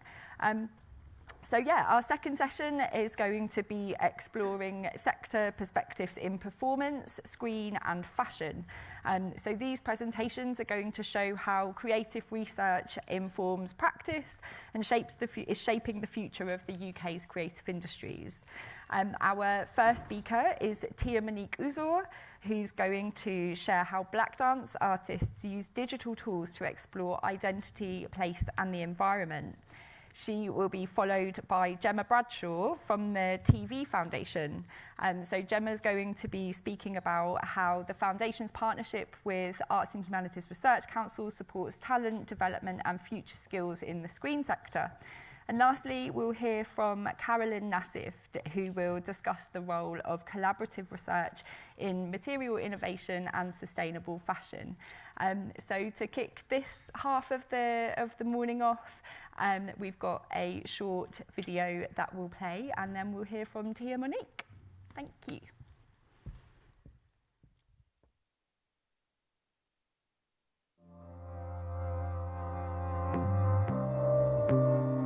Our dance practices ground us. We vibrate and move with our ancestors, receiving knowledge and reimagining our futures. In digital realms, we centre Africanist dance epistemologies, exploring its power to challenge racial and environmental injustices, forging new creative futures. This is Digital Black Dance Ecologies. We can see the night time. We can see the night. Moonlight shining on us. Moonlight shining, shining, moonlight. We are a space for researchers, practitioners, and artists to experiment, collaborate, and push boundaries.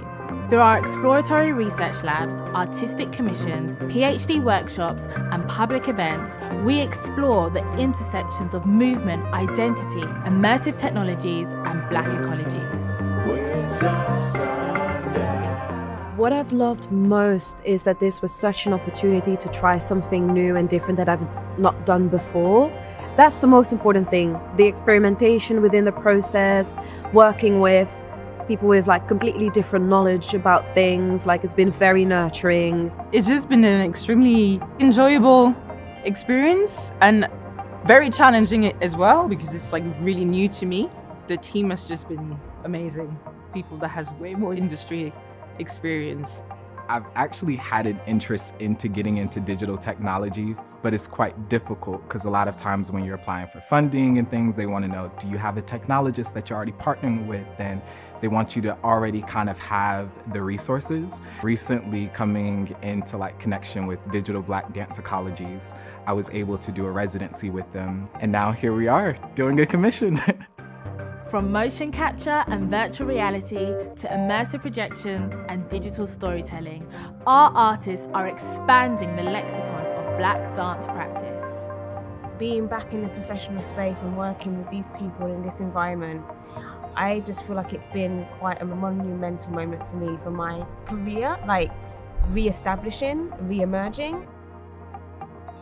Digital Black Dance Ecologies is an impetus that is about representation, building diverse knowledge systems, and the future of digital performance in the UK. We invite you to witness, support, and be part of the movement. We can see in the night time. We can see in the night. Moonlight shining, shining, moonlight.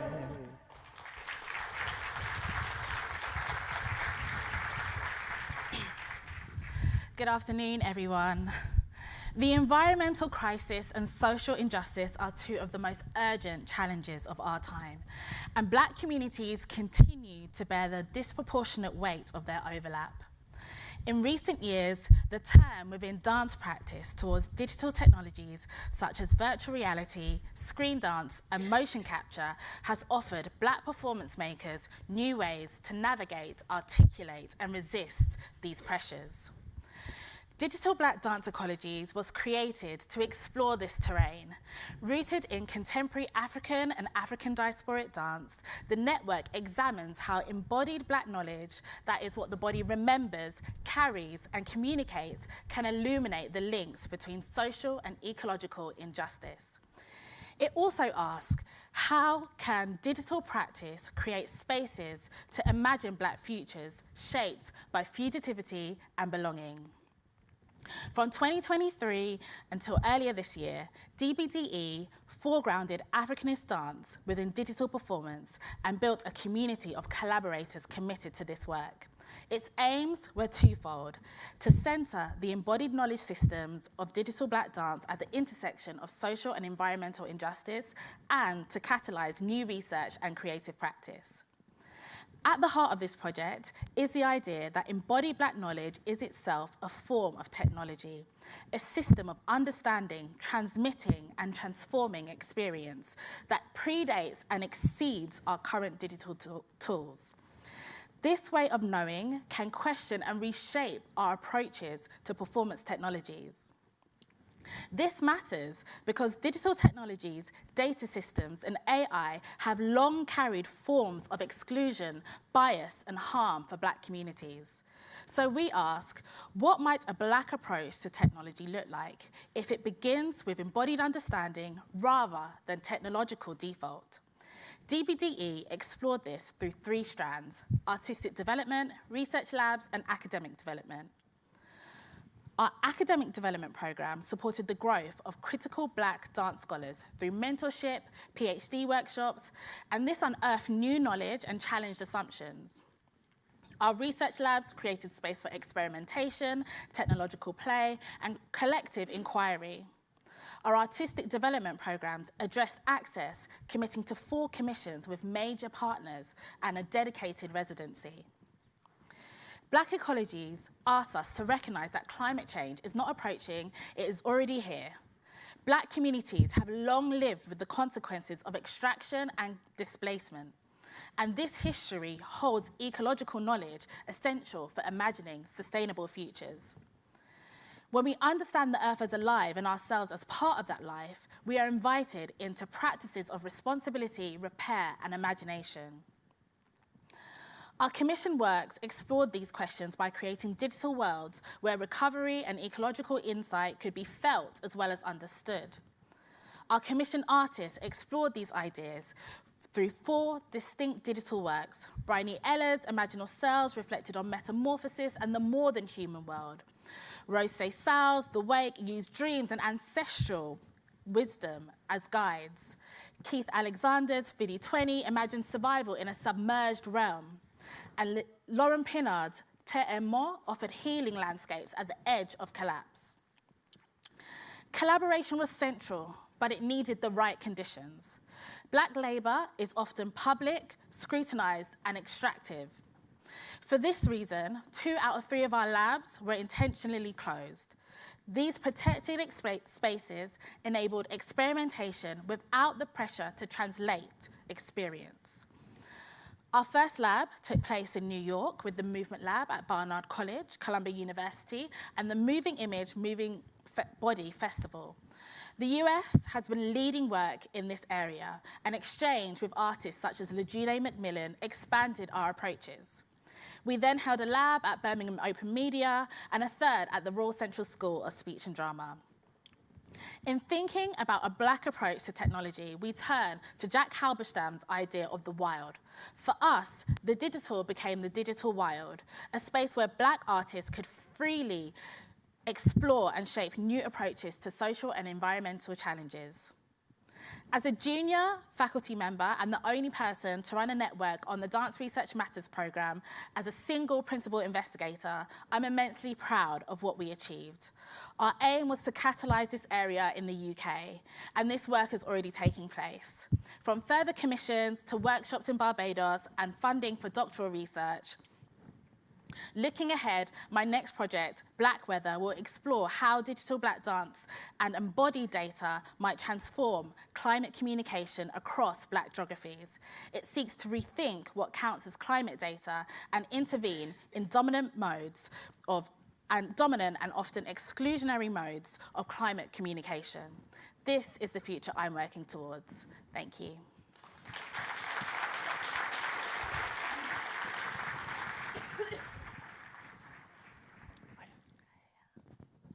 Everyone. It's really wonderful to be here. My name's Gemma Bradshaw. I'm the Impact Director at the TV Foundation, and I'm guessing there's a few of you in this room that know what any of that means, so I'm going to quickly explain. The TV Foundation is known for the Edinburgh TV Festival, and we come together every year in Edinburgh, over 2,000 industry professionals talking about the future of TV. Many of the conversations you've heard in the last couple of days about what does AI mean, the YouTube, the future of different formats. But my work is around impact and what TV can do in its broader sense. Things like we've heard recently about the creative industries and the many jobs that are available and how we make those more accessible to everyone. And that's how my work intersects with the AHRC and their realization that academics have a big part to play in the TV industry. And so we do that in a number of different ways, but I'm going to explain a bit more about that through a specific example, which is through our work that has brought this brilliant creative Jack Drady, also known as Elizabeth the Thirsty, into the TV world. So Jack is an academic, has a particular interest in Elizabeth I and history, and Jack is also drag artist and has this incredible channel on TikTok and Instagram. He has around 3,500 followers. they are doing pretty well. It's a niche topic. That's the world we all live in now. TikTok is all about finding your people and your audience. And we came across Jack and came into contact with Jack when we launched a competition with Hearst Networks. So Hearst Networks is one of their channels is Sky History. And at HTV, which is the event we run in collaboration with AHRC to bring academia and TV together, we launched a competition looking for new voices. For Sky History, they're looking to reach new audiences. They want to test people on screen through their digital channels before they get to broadcast. And so they work with us to kind of reach out to all the academics that were attending our events, that were part of our history of programs with academics, to find people that were already maybe having a go at that. They didn't need to have a channel, but if they did, at least you could see what they were like, what their presence was like, what their new take was on a different form of history. And in this, Elizabeth Thursey is, and I encourage you to kind of take a look at it more fully, that this is their own take on what Elizabeth's first commitment is to her country. But it's done in a way, in a voice of TikTok. It's done it in a way that makes sense within that audience, within the world of a different platform. So you may guess what happened next is that Jack applied to the competition, and one of hundreds of academics across the country that did that. And they won. So sneak peek, on December 5th, they've spent the last 10 months or so working with Sky History to understand how you can translate not only their research, but their style, their audience. It fits within the framework of what they're already presenting to the world, to come up with Dragging Up the Past. And I'm going to read this because this is really interesting how this has kind of been translated into a TV language. So it will be a dazzling journey through Tudor glamour and power, recreating Elizabeth I's iconic rainbow portrait while exploring how the aging queen used fashion as her fiercest weapon. This will be a 10-minute digital short. And what this example shows is that what we find in TV is that it can be like a black box. Jack, Elizabeth I, was doing an incredible job for their specific audience, creating an interest in history, bringing new perspectives and ideas. But what TV can do is provide an even bigger platform for your research to reach more people and in different ways. For Sky History, they've got their, they can think about, are they reaching a new audience by presenting it with a different take? What we try and do is open that black box, because we find that people not only don't know where the front door is to work in TV, it's an industry of many, many small companies, it's an industry with big broadcasters and streamers, it's complicated, but we also need to help people get to the next level. So we do that with AHRC through two specific projects. First through AHTV, which is where we launched the Hosting History competition. We held the event 2 weeks ago, connecting, not only having brilliant speakers on stage, but connecting production companies with researchers. And also through a program called TV PhD, which will be working with PhD students to take their research and start thinking what it looks like as a treatment, as a clear product for a TV program.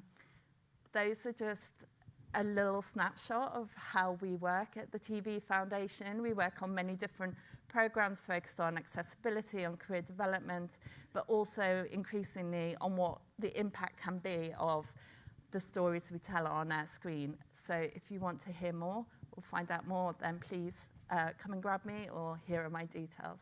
Thank you.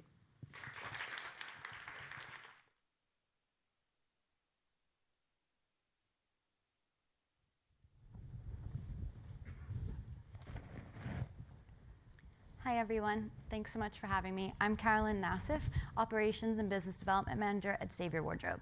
Savior Wardrobe is a fashion tech platform supporting brands and retailers and offering care and repair services to their customers. We were founded in 2017 by our co-founders Hasna and Mehdi, initially as a digital wardrobe app, which launched in 2020.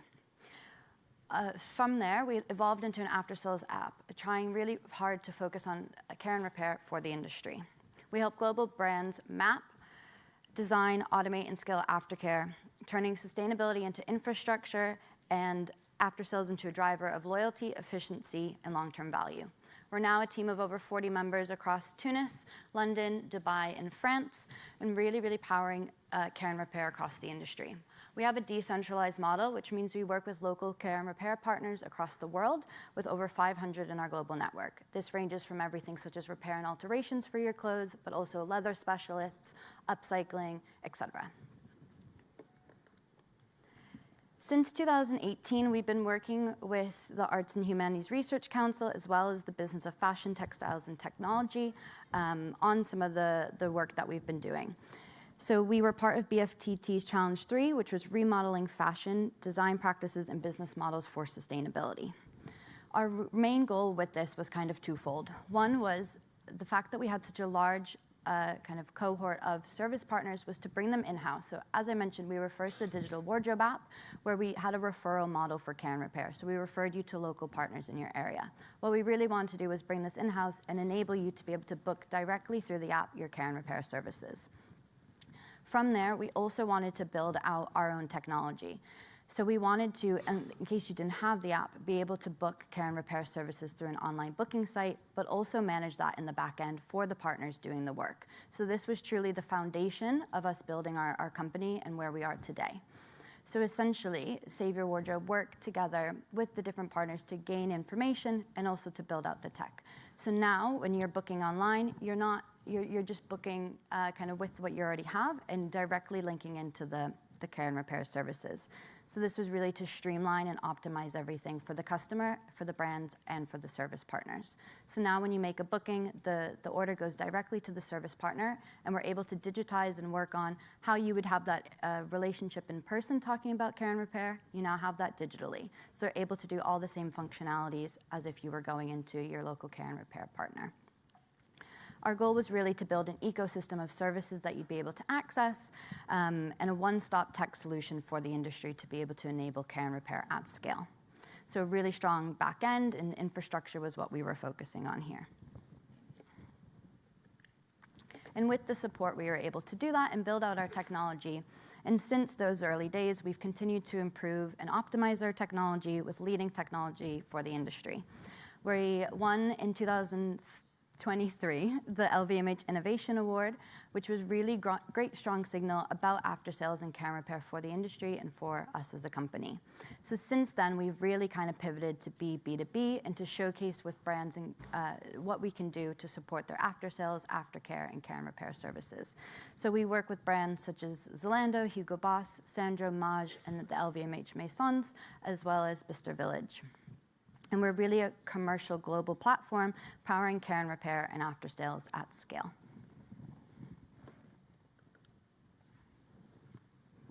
So what's next for Save Your Wardrobe? With the support, we've continued to grow and optimize our platform, and we're continuing to grow in the EU, the US, and the Middle East. You may have seen that there's a lot of legislation now around sustainable business models and care and repair, and essentially we're looking at supporting brands across the board and being able to do this, not just in terms of fashion, but exploring other verticals as well. Anything that needs to be repaired can be managed through our technology, which is extremely adaptable. We've this summer acquired Le Recommandeur, which is a French company, to really establish our presence in France and the EU and continue to push the future of after sales. Our goal truly is to make care and repair as accessible as possible and to drive the operational efficiency for brands and create the commercial value as well. And we'll continue to build the team and the technology to help power that. Thank you so much for having me, and thank you for the teams for your support.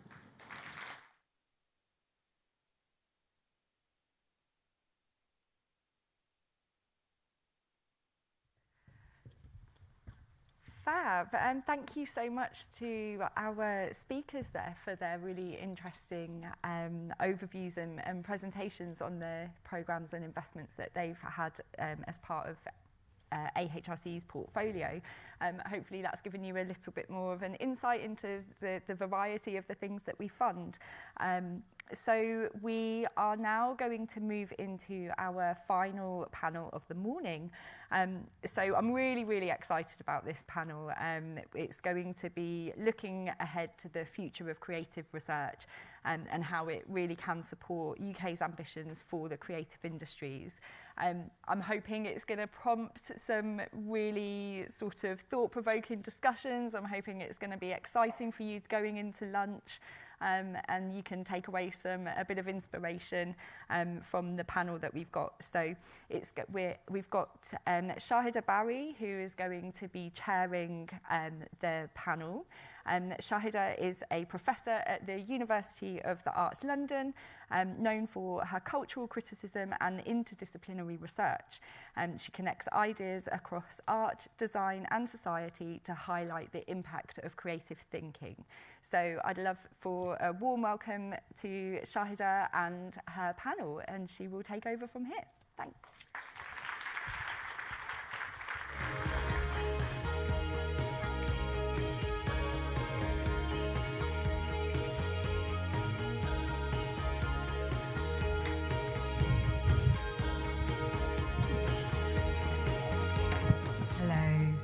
That was a very bracing and inspiring 3 papers, wasn't it? Makes you rethink your life choices about your research. Hearing such brilliant work like that. I'm Shahida, as Audra suggested earlier. I'm Shahida Barry. I'm at London College of Fashion and at the University of the Arts London. And I work in fashion and philosophy and cultural studies. And I also work for the BBC as a presenter for BBC Arts documentaries. And you may recognise my voice from BBC Radio 4's Free Thinking and Start the Week. So I'm very glad to be here to talk to you about, or talk with our wonderful panellists. Our panellists are Bambo Soyinka. Bambo is the Research Director and Professor of Story at Story Arcs, where she leads pioneering work at the intersection of narrative, technology and creative innovation. She's recognised as the world's first Professor of Story. If any of you anybody else here is Professor of Story, you don't exist. It's Bambo. And she's shaping new directions for storytelling. And Douglas Atkinson at the end there. Douglas is Reader in Fashion Technologies at Manchester Metropolitan University, exploring the future of fashion through digital and material innovation.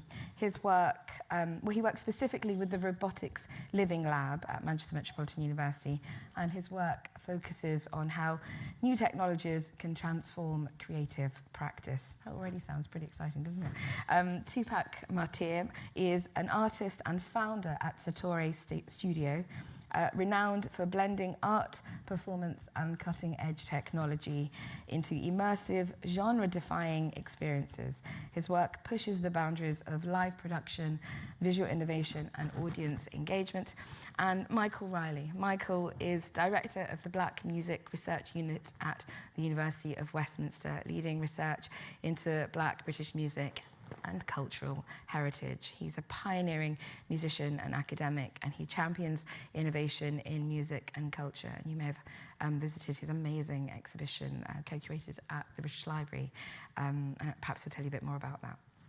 So the questions we have together, we have about 45 minutes. The questions we have together, we've sort of shaped them together in discussion, but I have a strong conviction that we're going to vary off onto various tangents and have a very provocative conversation too. But the first conversation that we shaped was sort of used your research, Bambo, as a starting point. So perhaps we'll start with you. And this is the question. As AI and emerging technologies reshape the creative landscape, how might our very definition of story expand and open new territories for narrative creation, participation, and experience? Thank you. What I'm noticing with AI is not so much a reinvention of the definition of story, but a return to some of the more kind of original ancient ways of thinking about story. And to understand where I'm coming from with that, if we zoom out to the 20th century or even the 400 years that preceded that, story became something that was very much packaged, a product, fixed in a book or a film. there was an idea that we produced stories for audiences or readers. But traditional senses of stories, story flows, it's more of a condition than an output. And it's a way of navigating our reality. It's a way of co-creating a sense of renewal, of regeneration, and also coherence as well. So that's what story does at its best. It works as an ecology. We're now at this turning point where story could become that with new technologies, but we also have the legacy of these systems of control.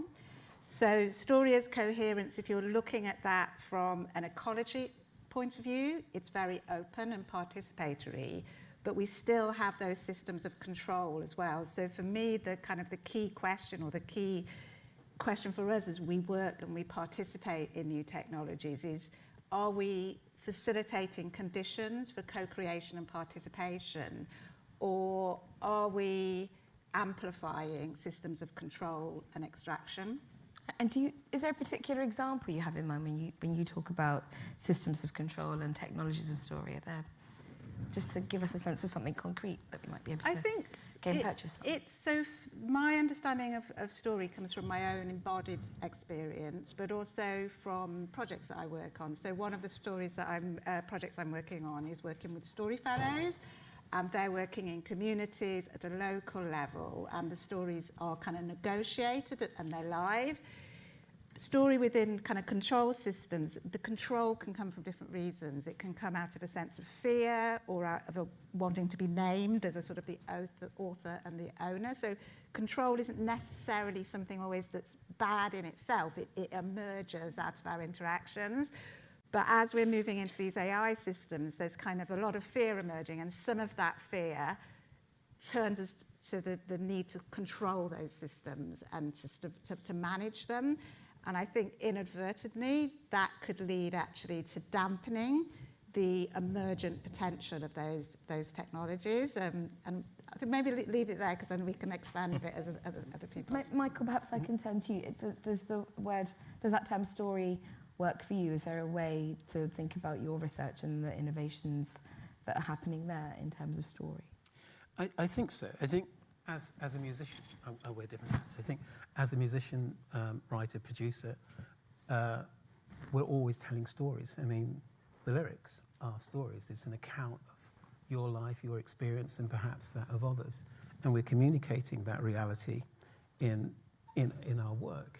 As an academic, we tend to tell other people's stories in a manner that is incredibly challenged by AI in terms of a research tool. But I think we're also looking at the story of evolving. When I say evolving, I'm wearing my academic hat at this point. If you're a level 3 student, in theory, you evolve by the time you graduate into an adult that has learned something.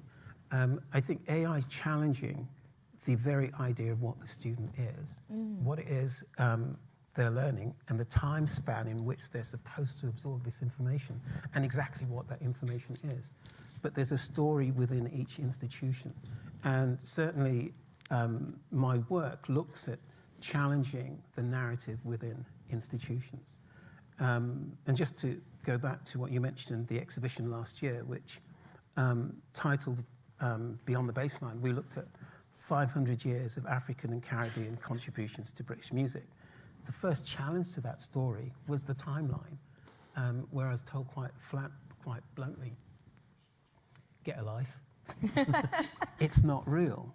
And it was producing evidence that could take us back to 1511, could take us back to Henry VIII and a character called John Blank.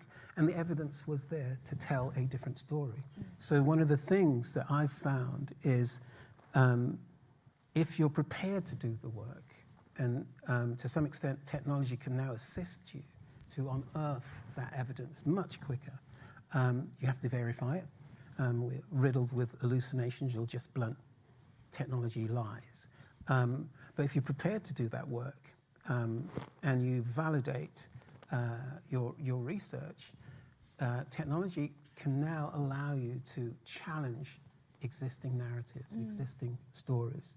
And one of the interesting things about that is you attract a different audience. And with that particular project, we had just under 50,000 people at King's Cross and just over 764,000, what do you call them? Let's call them people got involved across the 31 regional libraries. Yeah, wow. But most of that interaction was first time. This was a new audience that we'd connected to. And they were engaging digitally? Digitally and footfall. King's yeah. Cross was just under 50,000. Yeah. The point here is if you get the story right, you connect with a whole new audience in a whole new way. Right. That previously, whatever stories were being told in those spaces didn't connect. Yeah. And so, you know, for me, it's an opportunity. It's work, but it is an opportunity. Yeah, it was a remarkable exhibition. That, I mean, precisely because it shifted the timeline, as you put it. Or It what you shifted thought the that timeline, history was of black music. But we engaged across the timeline in lots of different areas, and technology was involved in analysing some of the photographs, the history that was told in those spaces, the music. We had a fantastic film in the last room where we time travelled. Yeah. But technology allowed us to have screens on the ceiling, screens on the four sides of the walls. And the experience of telling the story, technology has allowed us to explore new ways to tell that story to an intergenerational audience. And I think that's a big part of storytelling now. Yeah. You're not talking to one individual or one generation. You Yeah. have to connect across the generations, across space. And that's what I find is now interestingly complicated, but urgent to understand. Yeah. Deepak, you want to come in? What's your story? I mean, it's interesting, isn't it? Because we talk about not only age groups, but we also have to talk about socioeconomical moments and the opportunity to have that technology or to be acquired to that technology. I think that one thing that pandemic taught us is that we all thought we were in the same technological level, and really quickly we understood that we were not. And that was a challenge for students, that was a challenge for professors, that was a challenge for people doing work, for people that had 2 children, and obviously they had to do this. And the knowledge that they have about, you know, I still get the classic, you know, of my Wi-Fi is not working. How am I supposed to do it? But I think that when we start looking at story, we have to look at points of entry, right? And I always say, my grandma will come in and want to watch it on TV. My dad will come and watch it on stage. My cousin will want to be in a VR headset. My nephew will want to be in his phone. You know, and so everybody has a different point of entry. And I think the most important thing that we're trying to do right now, which is what we're trying to do with this piece unique that we did, is I changed the point of entry so that the story doesn't change, but the way that you come to it is the easiest, less friction amount for you to understand it. But also understanding that let's say the window in which you're looking at it will have an influence in the way that you understand it. And so suddenly this story that I think is one single thing, not only is it different because of where you come from and your ideas, but also the way that you're looking into it. You know, and in a moment in time in which we have so many different ways of looking at the world and so many different points of view, it becomes incredibly important to make sure that we, as creators, understand the essence of what we're trying to do. Because that essence is the only thing that actually is real and exists. The moment you let it go, it's up to everybody else in the world to understand what the hell is it that you're trying to tell. Yeah. And just quickly, the project that you're working on, Unique, just what is it very quickly? So Unique is this, just to make it really quickly, I wrote an LLM in 2018-19 in which I taught it how to compose music. Right. And then once I'm happy with how that LLM was working, I write 8 bars of music, I give it to the LLM, the model creates 32 bars of melody, 32 bars of chord progression. I then, once I'm happy with that, because I play with the model, I tell it all the other instruments that I want, I give it to the musicians then perform it, and I have 24 hand signs based on Butch Morris's conduction to change the way that the music is developed. Yeah. So I can make anything that I want within those 32 bars of music.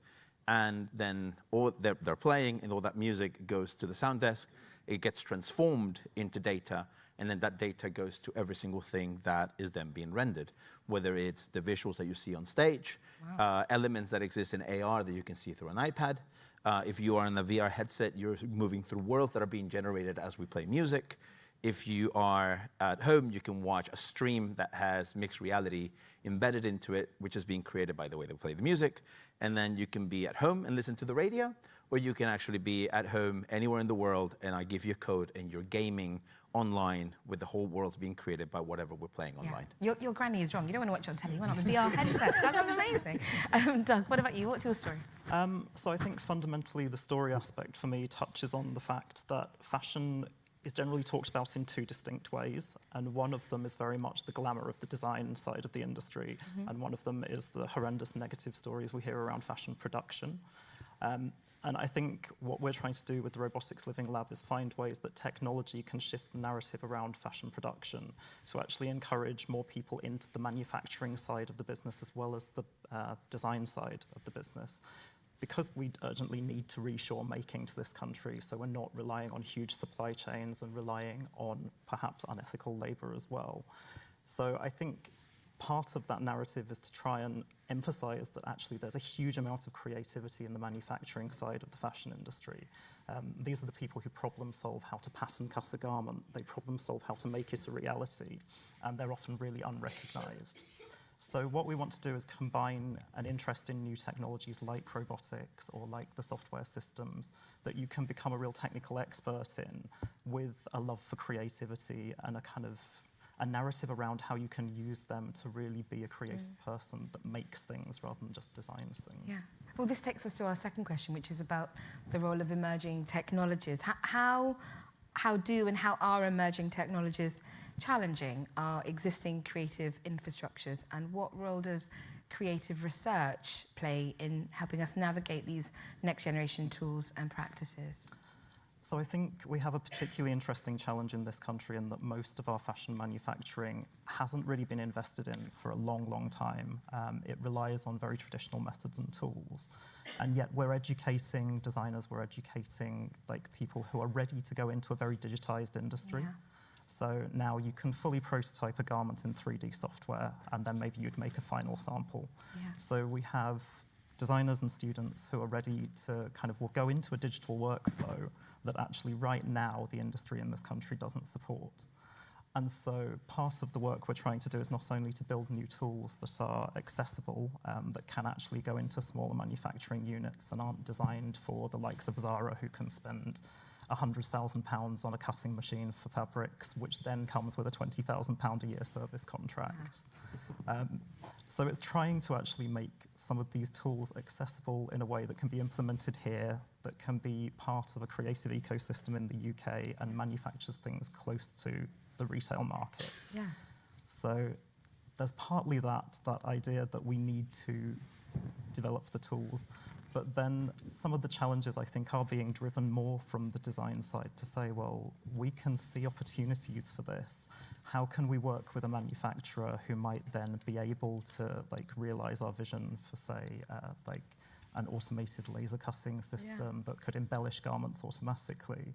So I think what we're doing is actually working as a bureau to kind of bring in manufacturers so we can showcase the possibilities that they could kind of engage with if they were investing in technical tools, and to make sure that it's very visible for them how this investment would benefit them, and that it's not something that would actually kind of interfere with their workflow, but it's really really driving their creativity. Sounds amazing. That sounds industry changing, doesn't it? Well, we hope so. Yeah. What about the rest of you?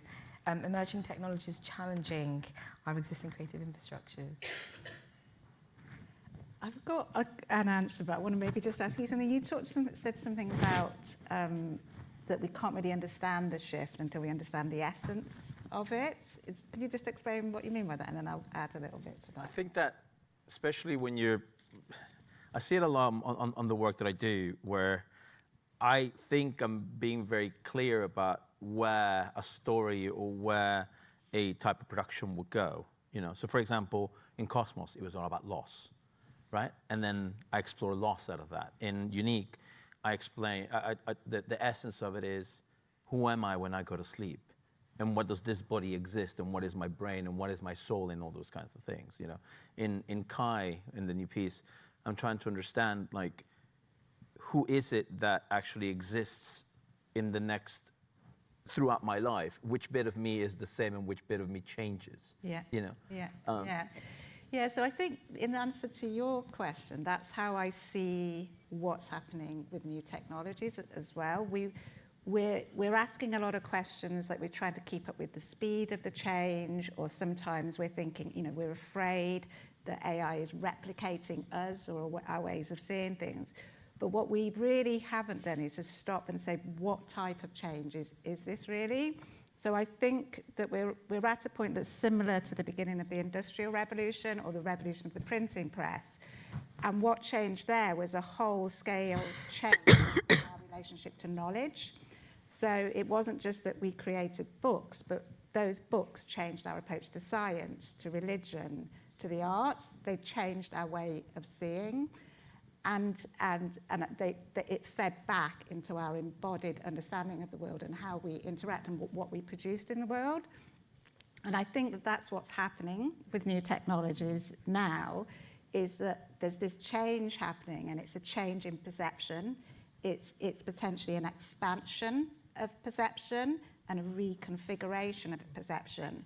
But if we approach it from the old mindset, the industrial mindset, that's when we get these issues with control, because it's an old system trying to interact with a fundamentally new way of seeing and knowing and being. That sounds... No, it's just because of something we spoke earlier today.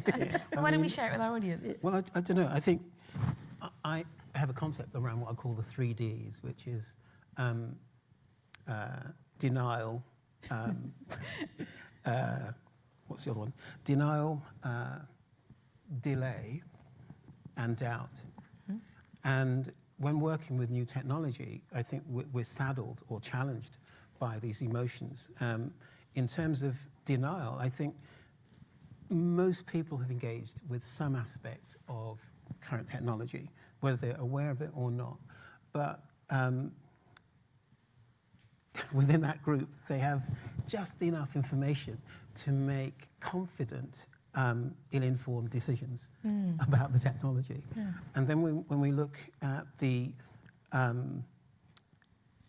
delay, because it's an ill-informed decision, they slow down their engagement with this technology, which is problematic, especially for the investors and whatever and so on. And if you slow down engagement with new technology, in other words, the rate at which you engage with learning it on an individual basis, you then end up with the doubt at the end. And what the market wants is confidence, not doubt. And if we look at what's happening in America at the moment, one of the issues is that we have the early adopters, the investors and whatever, promoting this technology in a way that has created ridiculous ideas of the value of it, but doubt is now creeping in because of the slow adoption across the piece. And that doubt can crash economies. And what we're looking at, if that happens, is a major crash globally, because we're now depending on this. So for me, it's a complicated one. If I just bring it back to the work that I'm doing, we're currently working on a TV program, 5-part TV drama/comedy for the BBC, called Borders, with our music students. And we're on series 3, which is brilliant. But across series 1 and 2, it was absolute murder for me as the sole person putting in all the metadata for all the students working on a project where from one day to the next, they would change their name. Oh, this is not my artist name today. Oh, I'm a producer now, and I have a different name for the producer, and I'm the engineer, I've got a different name. And so we created an app. Now, just jump back to the series 1. We didn't have the knowledge to do that, or the confidence. We were doubting, and we delayed engagement. By series 3, it took us all of a week to create an app, a metadata app, to ingest all of the minutiae of your name, your date, your bank account, your address, all the various artist names, the song titles, the length of the song, everything. Students can click on it on their phones and ingest that information. So, you know, by adjusting the idea of should you engage? Should you be doubting? Should you be delaying around this technology? You're falling further and further behind. And I'll just end on saying that within academia, we used to be, even the most up-to-date institutions were 3 to 4 years behind the curve. With technology, we're up to 10 or more years now behind the curve because of this delay, doubt, and denial. So we need to be braver and more assertive and confident within academic context and engaging with this technology. Absolutely. We have to accept that there's a tsunami coming towards us. Yeah. In fact, there's no it's going here. back. It's here. Yeah. It's here. Well, let's go with that, the coming tsunami. If you were pitching a major creative project, Michael, 5 years from now, 5 years older Michael, what are the values, the impacts, or the visions that you would be centering in that pitch? Well, first I'd challenge the timeline that it's ridiculous, it's a nonsense. 5 years? 5 years, it's just ridiculous nonsense. Why All is these, that nonsense? well, because if we look at what's happening in AI, which evolves around about every 5.3 months, every 5.7 months, you have a whole new level of power in the system. To predict what will happen in 5 years is a nonsense because we don't know what's going to happen next year. In fact, we're lying about what's going to happen in the next 6 to 12 months right now. This is governments, this is institutions, this is actually where we're at. If a student signs up today that is looking to exit with a job in 36 months, we have to pivot very quickly now to reposition that individual and everything we're supplying that individual with, even if they were going to exit in 6 months' time, as opposed to 36 months. So there's a seismic shift between what I call the 3Ds and how people are engaging and institutions are engaging, and where we're at in this moment in terms of engaging with technology. I don't know if you want to take that up too, Pat. I mean, it's it's a funny one, isn't it?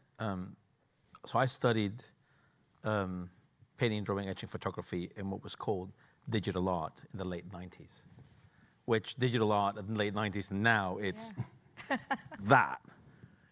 And yet, I think that the curiosities and the ideas that I had of what I wanted to do with digital art haven't changed, right? So I still started with a drawing or a painting and taking a picture and taking it to the darkroom and printing that image and digitizing that image and do something in Photoshop and taking it out and printing it and taking a picture and then scratching and doing all these elements that were analog to digital to analog. And I'm still thinking that's exactly the same way that we do. The difference is what we now consider analog is very different to what we considered back then. So for example, if I told you, for us, right, well, let's say for the new generations, AI is technology. For us, a computer was technology. For my mother, a calculator was technology. For my grandfather, an abacus was technology, And so the idea of technology changing, yes, it does. But a lot of the essence of what we're trying to do with it doesn't. And so I think that when we go back to the essence of what we need to do, if I was to pitch something in 5 years, which I agree with you, is ridiculous. I don't think it changes in the terms of what is it that I'm trying to tell. I'm still trying to tell you a story about loss. I'm still trying to tell you a story about who am I when I go to sleep. Like those things don't change because technology is not embedded in me yet. But let's be honest, we're getting there. But at this moment, that's the reality of it. And I think that to anybody who thinks that technology is our savior, and I love technology, technology is not our savior because we can see easily how freaking fascinating it is, how it disappoints us every single day of our lives. Yeah? And so I think that if we maintain that what we're trying to do is a humanistic experience that happens to be enhanced by a technology, by an element that comes from outside of us, and we understand what those things are, then we really start approaching, and we can then be technology agnostic about what we're trying to do. I think, sorry. I was just going to say, to speak to that point, I think the only way you can even envisage 5 years in the future is to say that you'll co-create technologies. Because as you say, we'll want them to perform similar functions, but the things they're able to do will change. And I think we're so used to the idea that technology is given to us on a plate by Silicon Valley, and we have no engagement with it. And actually, to your point of being constantly frustrated, if we actually work with the people using the technologies to build them and to develop them, we might come up with something that's much more useful for us as creative people. Yeah, great. Bambi? Yeah. So I'd absolutely fully agree. It's I've got a slightly different take on the delay and slowing down. So for me, you have to start with the idea that the system, any system that we're ever in, is human and it's ecological. And sometimes we can't outrun the tsunami. So the only way to do it is really just to slow down to the kind of the speed of humanity, the speed of the ecology, and the speed of emergence as well. So I think for me, that's where if I was going to pitch a research project, it would be about looking at the conditions within which creativity can emerge. So how can we create more participation within the system, or how can we facilitate more participation and more agency within the system? It's interesting. I might push back on that and say, well, if the tsunami is inevitable, it's about positionality. Yeah. I'd look for the highest hill, mountain, to position myself to weather the tsunami. And for me, I'd be making haste to get to that position. I'm not slowing down. Yeah. And that's, that's where the denial comes in. Have we got enough time to be slowing down? Yeah, so I love your analogy there, because it's an ecological analogy, and I think the system can hold different responses. So your ecological response is to find the highest point, and I think that's a good one. But if everybody did that, and that would be an issue. My response is to slow down to the speed of emergence, and we need multiple responses, and we need a system that allows multiple responses. That makes sense to me. I wonder if we could pick up the question of access, which was raised earlier, about how we, maybe this is to you, Tupac, and anybody else who wants to join in, but how do we create work that remains accessible to a wide range of audiences while still inspiring people to engage with physical experiences? You must be thinking about this a lot. Oh, this is the basis of everything that I do, unfortunately. But I'll give you an example where, like, if I'm designing a fashion show, right? I design the fashion show in a completely different way. So I design the arrival for the people that are coming into the building to get a feeling of what that space needs to be, because that's almost like a prelude to the collection, yeah? And then I turn off the lights, and then now we're officially in cameras because we're streaming to the rest of the world. And suddenly it's like I cease to care about the people that exist in the room, because they're gonna get a good picture anyway. Now it's all about the anticipation of everything that's gonna happen with the first girl, and how when the lights come up, how does that look on camera? How is that gonna look on photography? How is it gonna look into the stream, yeah? And then eventually when we have the last girl, how does that look? What is the emotion that I'm trying to create? To then eventually, here comes the finale, off it goes, transmission goes away, and then it's, how do I make you feel after the show, right? So all the time I'm thinking about multiple audiences on a regular basis. And I think, unfortunately, that is one thing that we need to look at, and it's the same thing as who's king? Who are you servicing? And you can be servicing multiple people at different times. I always claim that football has been so good because it figured us out really, really quickly. You can go to the stadium, be in the shittiest seat in the entire stadium, but if everyone around you is having a good time and is singing and all that, you're watching the game and you're like, I don't care, this is amazing, there's this human experience, yeah? You can have then the experience of going to the pub and watching the game on TV, which is great, but then you are around your mates and there's a bit of an element into it and you're watching the game. And then you go home and you're still watching an amazing show because it's on TV, where you have a clean toilet and your own groceries and whoever you invited to be watching the game, and you're enjoying the game at the same time. I guess one of the questions for your work might be will people be left behind? And does it matter if people are left behind? Yes and yes. Yes. Yes and yes. Yes and yes. Yes and yes. Yes, because we've seen, I was talking about this yesterday. I'm an indigenous man, right? I'm someone who can see how a lot of my people are being left behind just on a regular basis, If we were in a race, they're 15, 20 kilometers behind us. You know, they haven't even entered the stadium yet. Yeah? Hell, they haven't even arrived at the city. So we are seeing this. And so I think that there's an entire outreach that needs to go to these kinds of communities, you know, and this goes to, you know, Blacks, Asians, Indigenous, you know, we need to go and reach out to those people. Like some of the most amazing things that can come out of materials, that can come out of textures, come from there, you know. I dress in Indigenous clothes because I want to make sure that I am represented and my people are represented on stages, yeah, that are not forgotten, yeah. And then, yes, we cannot leave anybody behind, but we also need to be really aware of how you're trying to tell this story. Well, you say how I think the story is already been told, and this is the issue, and there's a bias in that narrative. And challenging that bias is increasingly difficult. And this is why I'm in this haste, because the power of AI to tell a story convincingly is increasing.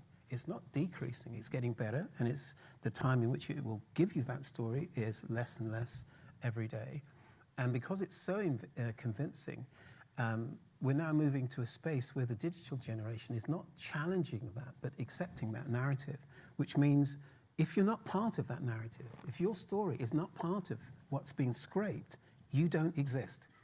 And so there's a race now. It's interesting how America has pitched this story that China is behind, for example. That's a story. Is it true? The answer is no, it is not true. But if you believe that story, then that becomes your truth. And so what's at question here now is truth. In the digital age, what is real? What's reality? And is that reality, how does it impact you? You know, and that is, for me, is the challenge now. If it's stories, stories are all very well until we believe the stories and we turn that belief into actions.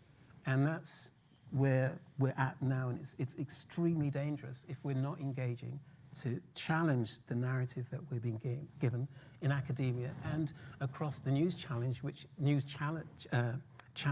are increasingly the same person at the head of the news channels. So I think we're at a more precarious point in this world, digital world, AI world, than we choose to believe, which is why I go back to my 3D denial, delay, you know, and doubt, because we need to get rid of that. We need to dive in, learn to swim, and then learn to swim better. Are there risks involved in that? Absolutely. Absolutely. But there's risks. I would say the risk is greater by not engaging. It's a tsunami. Bobby, you want to come in? Yeah, so I mean, what I love about Tupac's approach is that it's not accessibility by gatekeeping or distribution, it's by these multiple points of access and perception as well. So I think that's really crucial for accessibility.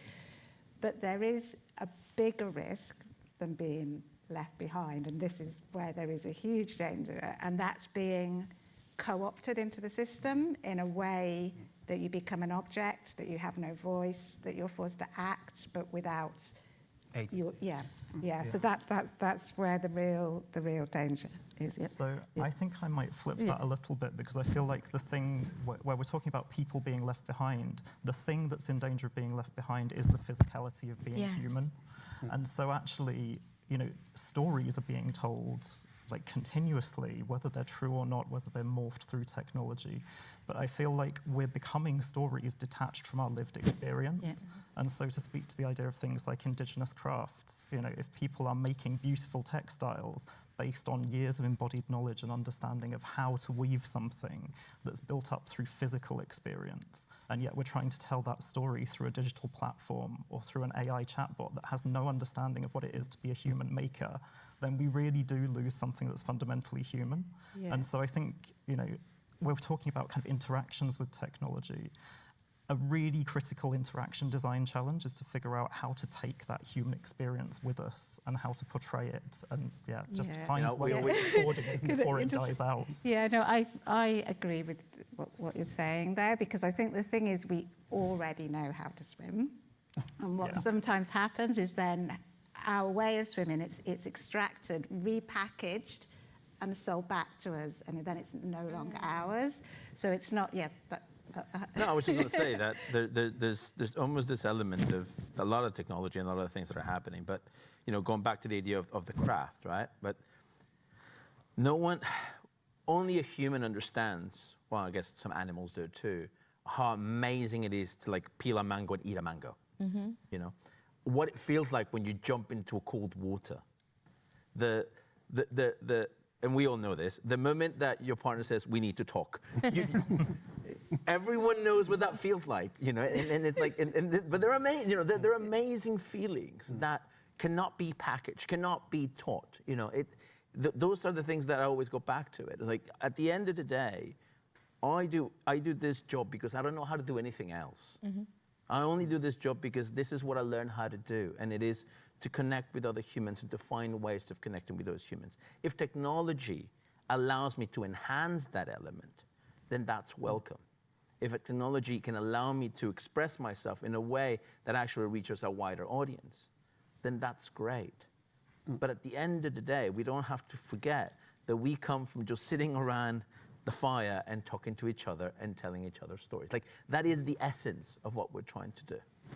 And I'm not saying the opposite. No. I think what I'm saying is if we don't engage, timely engagement with what's happening, that ability to connect to each other is actually being removed. And psychologically, it's changing the way we think, it's changing the way we interact with each other. I mean, we've already noticed just the COVID years, so 2 years of COVID, has changed the student psychology. So students that are currently coming in have a different way of engaging. And that's just 2 years of being online, intensely online, and being removed from a crucial moment in their development where they would have been otherwise interacting with others in their age group. And just to put a fine point on that, working with record companies, this year they're not signing as many artists because they've recognized that the generation that should have delivered new genres in the UK just haven't, because they haven't been out interacting, challenging whatever music's out there in the clubs. They were not there between 21, 22. They were at home online. And so we haven't got the new genres that would normally be right present here in the UK at the moment. So the companies are not investing. And that then is delay, which they're pushing back for a year, 18 months to see new genres coming out of the UK. So it's, you know, it's serious and it's timely is the point. These disconnections or reconnections through AI have transformed how we think. And those students will socialize online, but find it increasingly difficult to socialize with another human.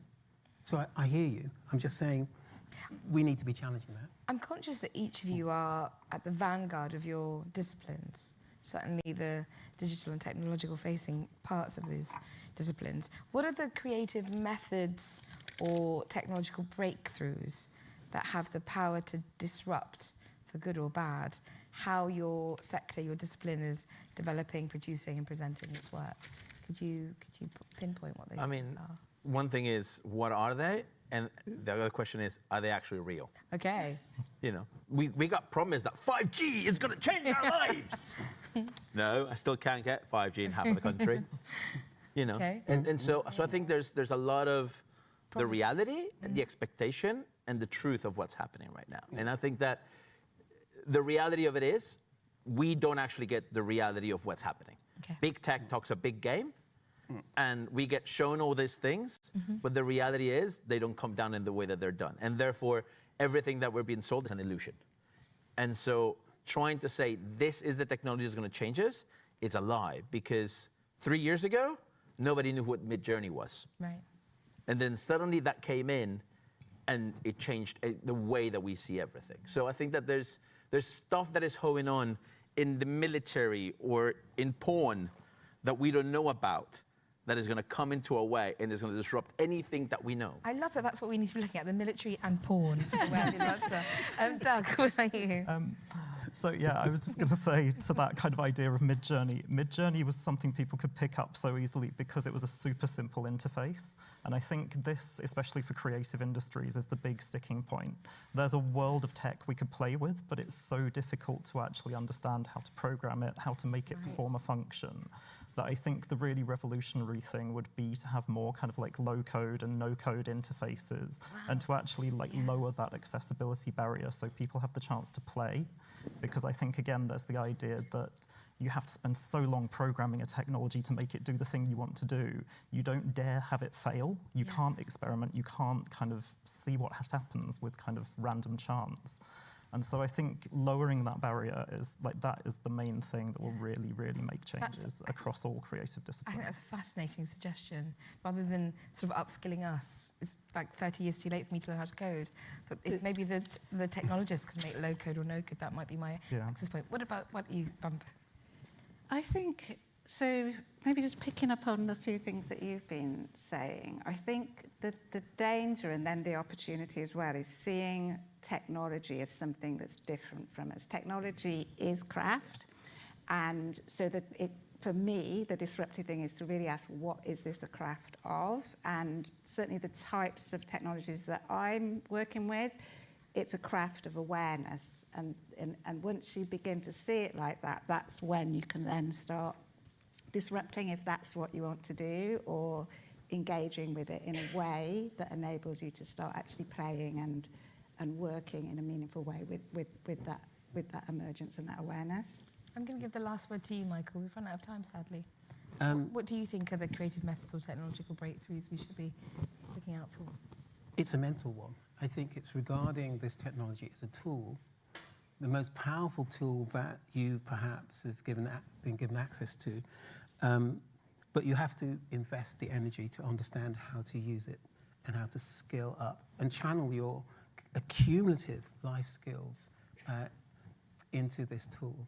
I think it's a mistake to assume that the tool will adjust for you. Yeah. You have to adjust and embrace this tool and do that, I think, with vigor, energy, and haste. That sounds absolutely exhausting for me, but I hope that you have time to do that over lunch. I'm sorry that we're not taking questions from the audience, but our wonderful panellists are around for the rest of the conference, I think, and certainly after this event, so you can come and talk to them yourselves. In the meantime, I wonder if you might join me in giving them a warm round of applause. Thank you them for their discussion. Thank you very much. And now, for the TV Fest, now they have a show. Born in the military. Thank you, guys.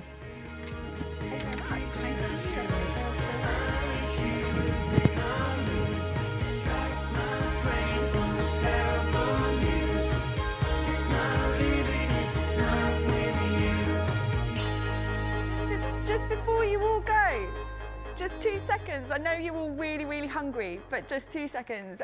Thank you so much to Shahida and our panel of speakers. Hopefully it's left you with lots of things to go away and think about. I'm going to pass to Laura, who's just going to quickly summarise and tell you about a couple of things coming up. Thanks, Audrey. Go away, think about and do about and talk about, hopefully. So I think this morning has hopefully given us so much excitement about projects and programmes that are at differing stages of development, and it bodes really well for the year ahead and into 2026. So a few highlights to think about for the very near future in the new year.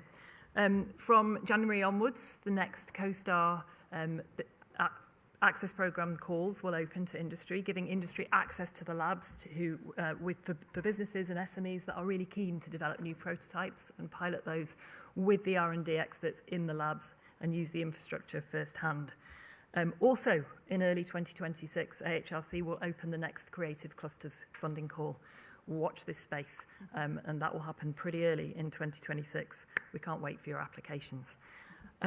Also, 2026 brings the opening of the CoSTAR National Lab, one of our massive highlights for the year ahead. And of course, there'll be more and more funding through the DCMS sector plan for the creative industries to be announced. Let's watch this post-budget space after this afternoon on that front. Today's been a great session from us as AHRC within UKRI, but this is by no means just AHRC. The creative industries is supported across the whole of UKRI, and in fact, our AHRC Executive Chair is the creative industries champion for the whole of UK research and industry. So when you're out networking in the rest of the afternoon, there's plenty of other people from across UKRI, particularly colleagues from Innovate UK, who you might want to talk to. So that's next year. What about the next hour or so?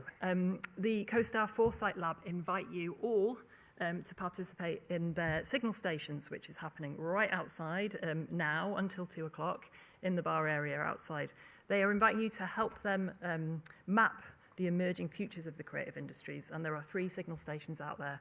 One on technical innovations. Oh, she's lost the plot already. 2 more. Anyway, they're out there. Go and enjoy them. I learned. And at 2 o'clock, of course, upstairs is the Emerging Innovators Takeover. That's not all. There's a whole afternoon left of Beyond, but I don't want to get between you and lunch. So thank you very much to all. Can we have a big round of applause for all the speakers today and for you for attending? Thank you.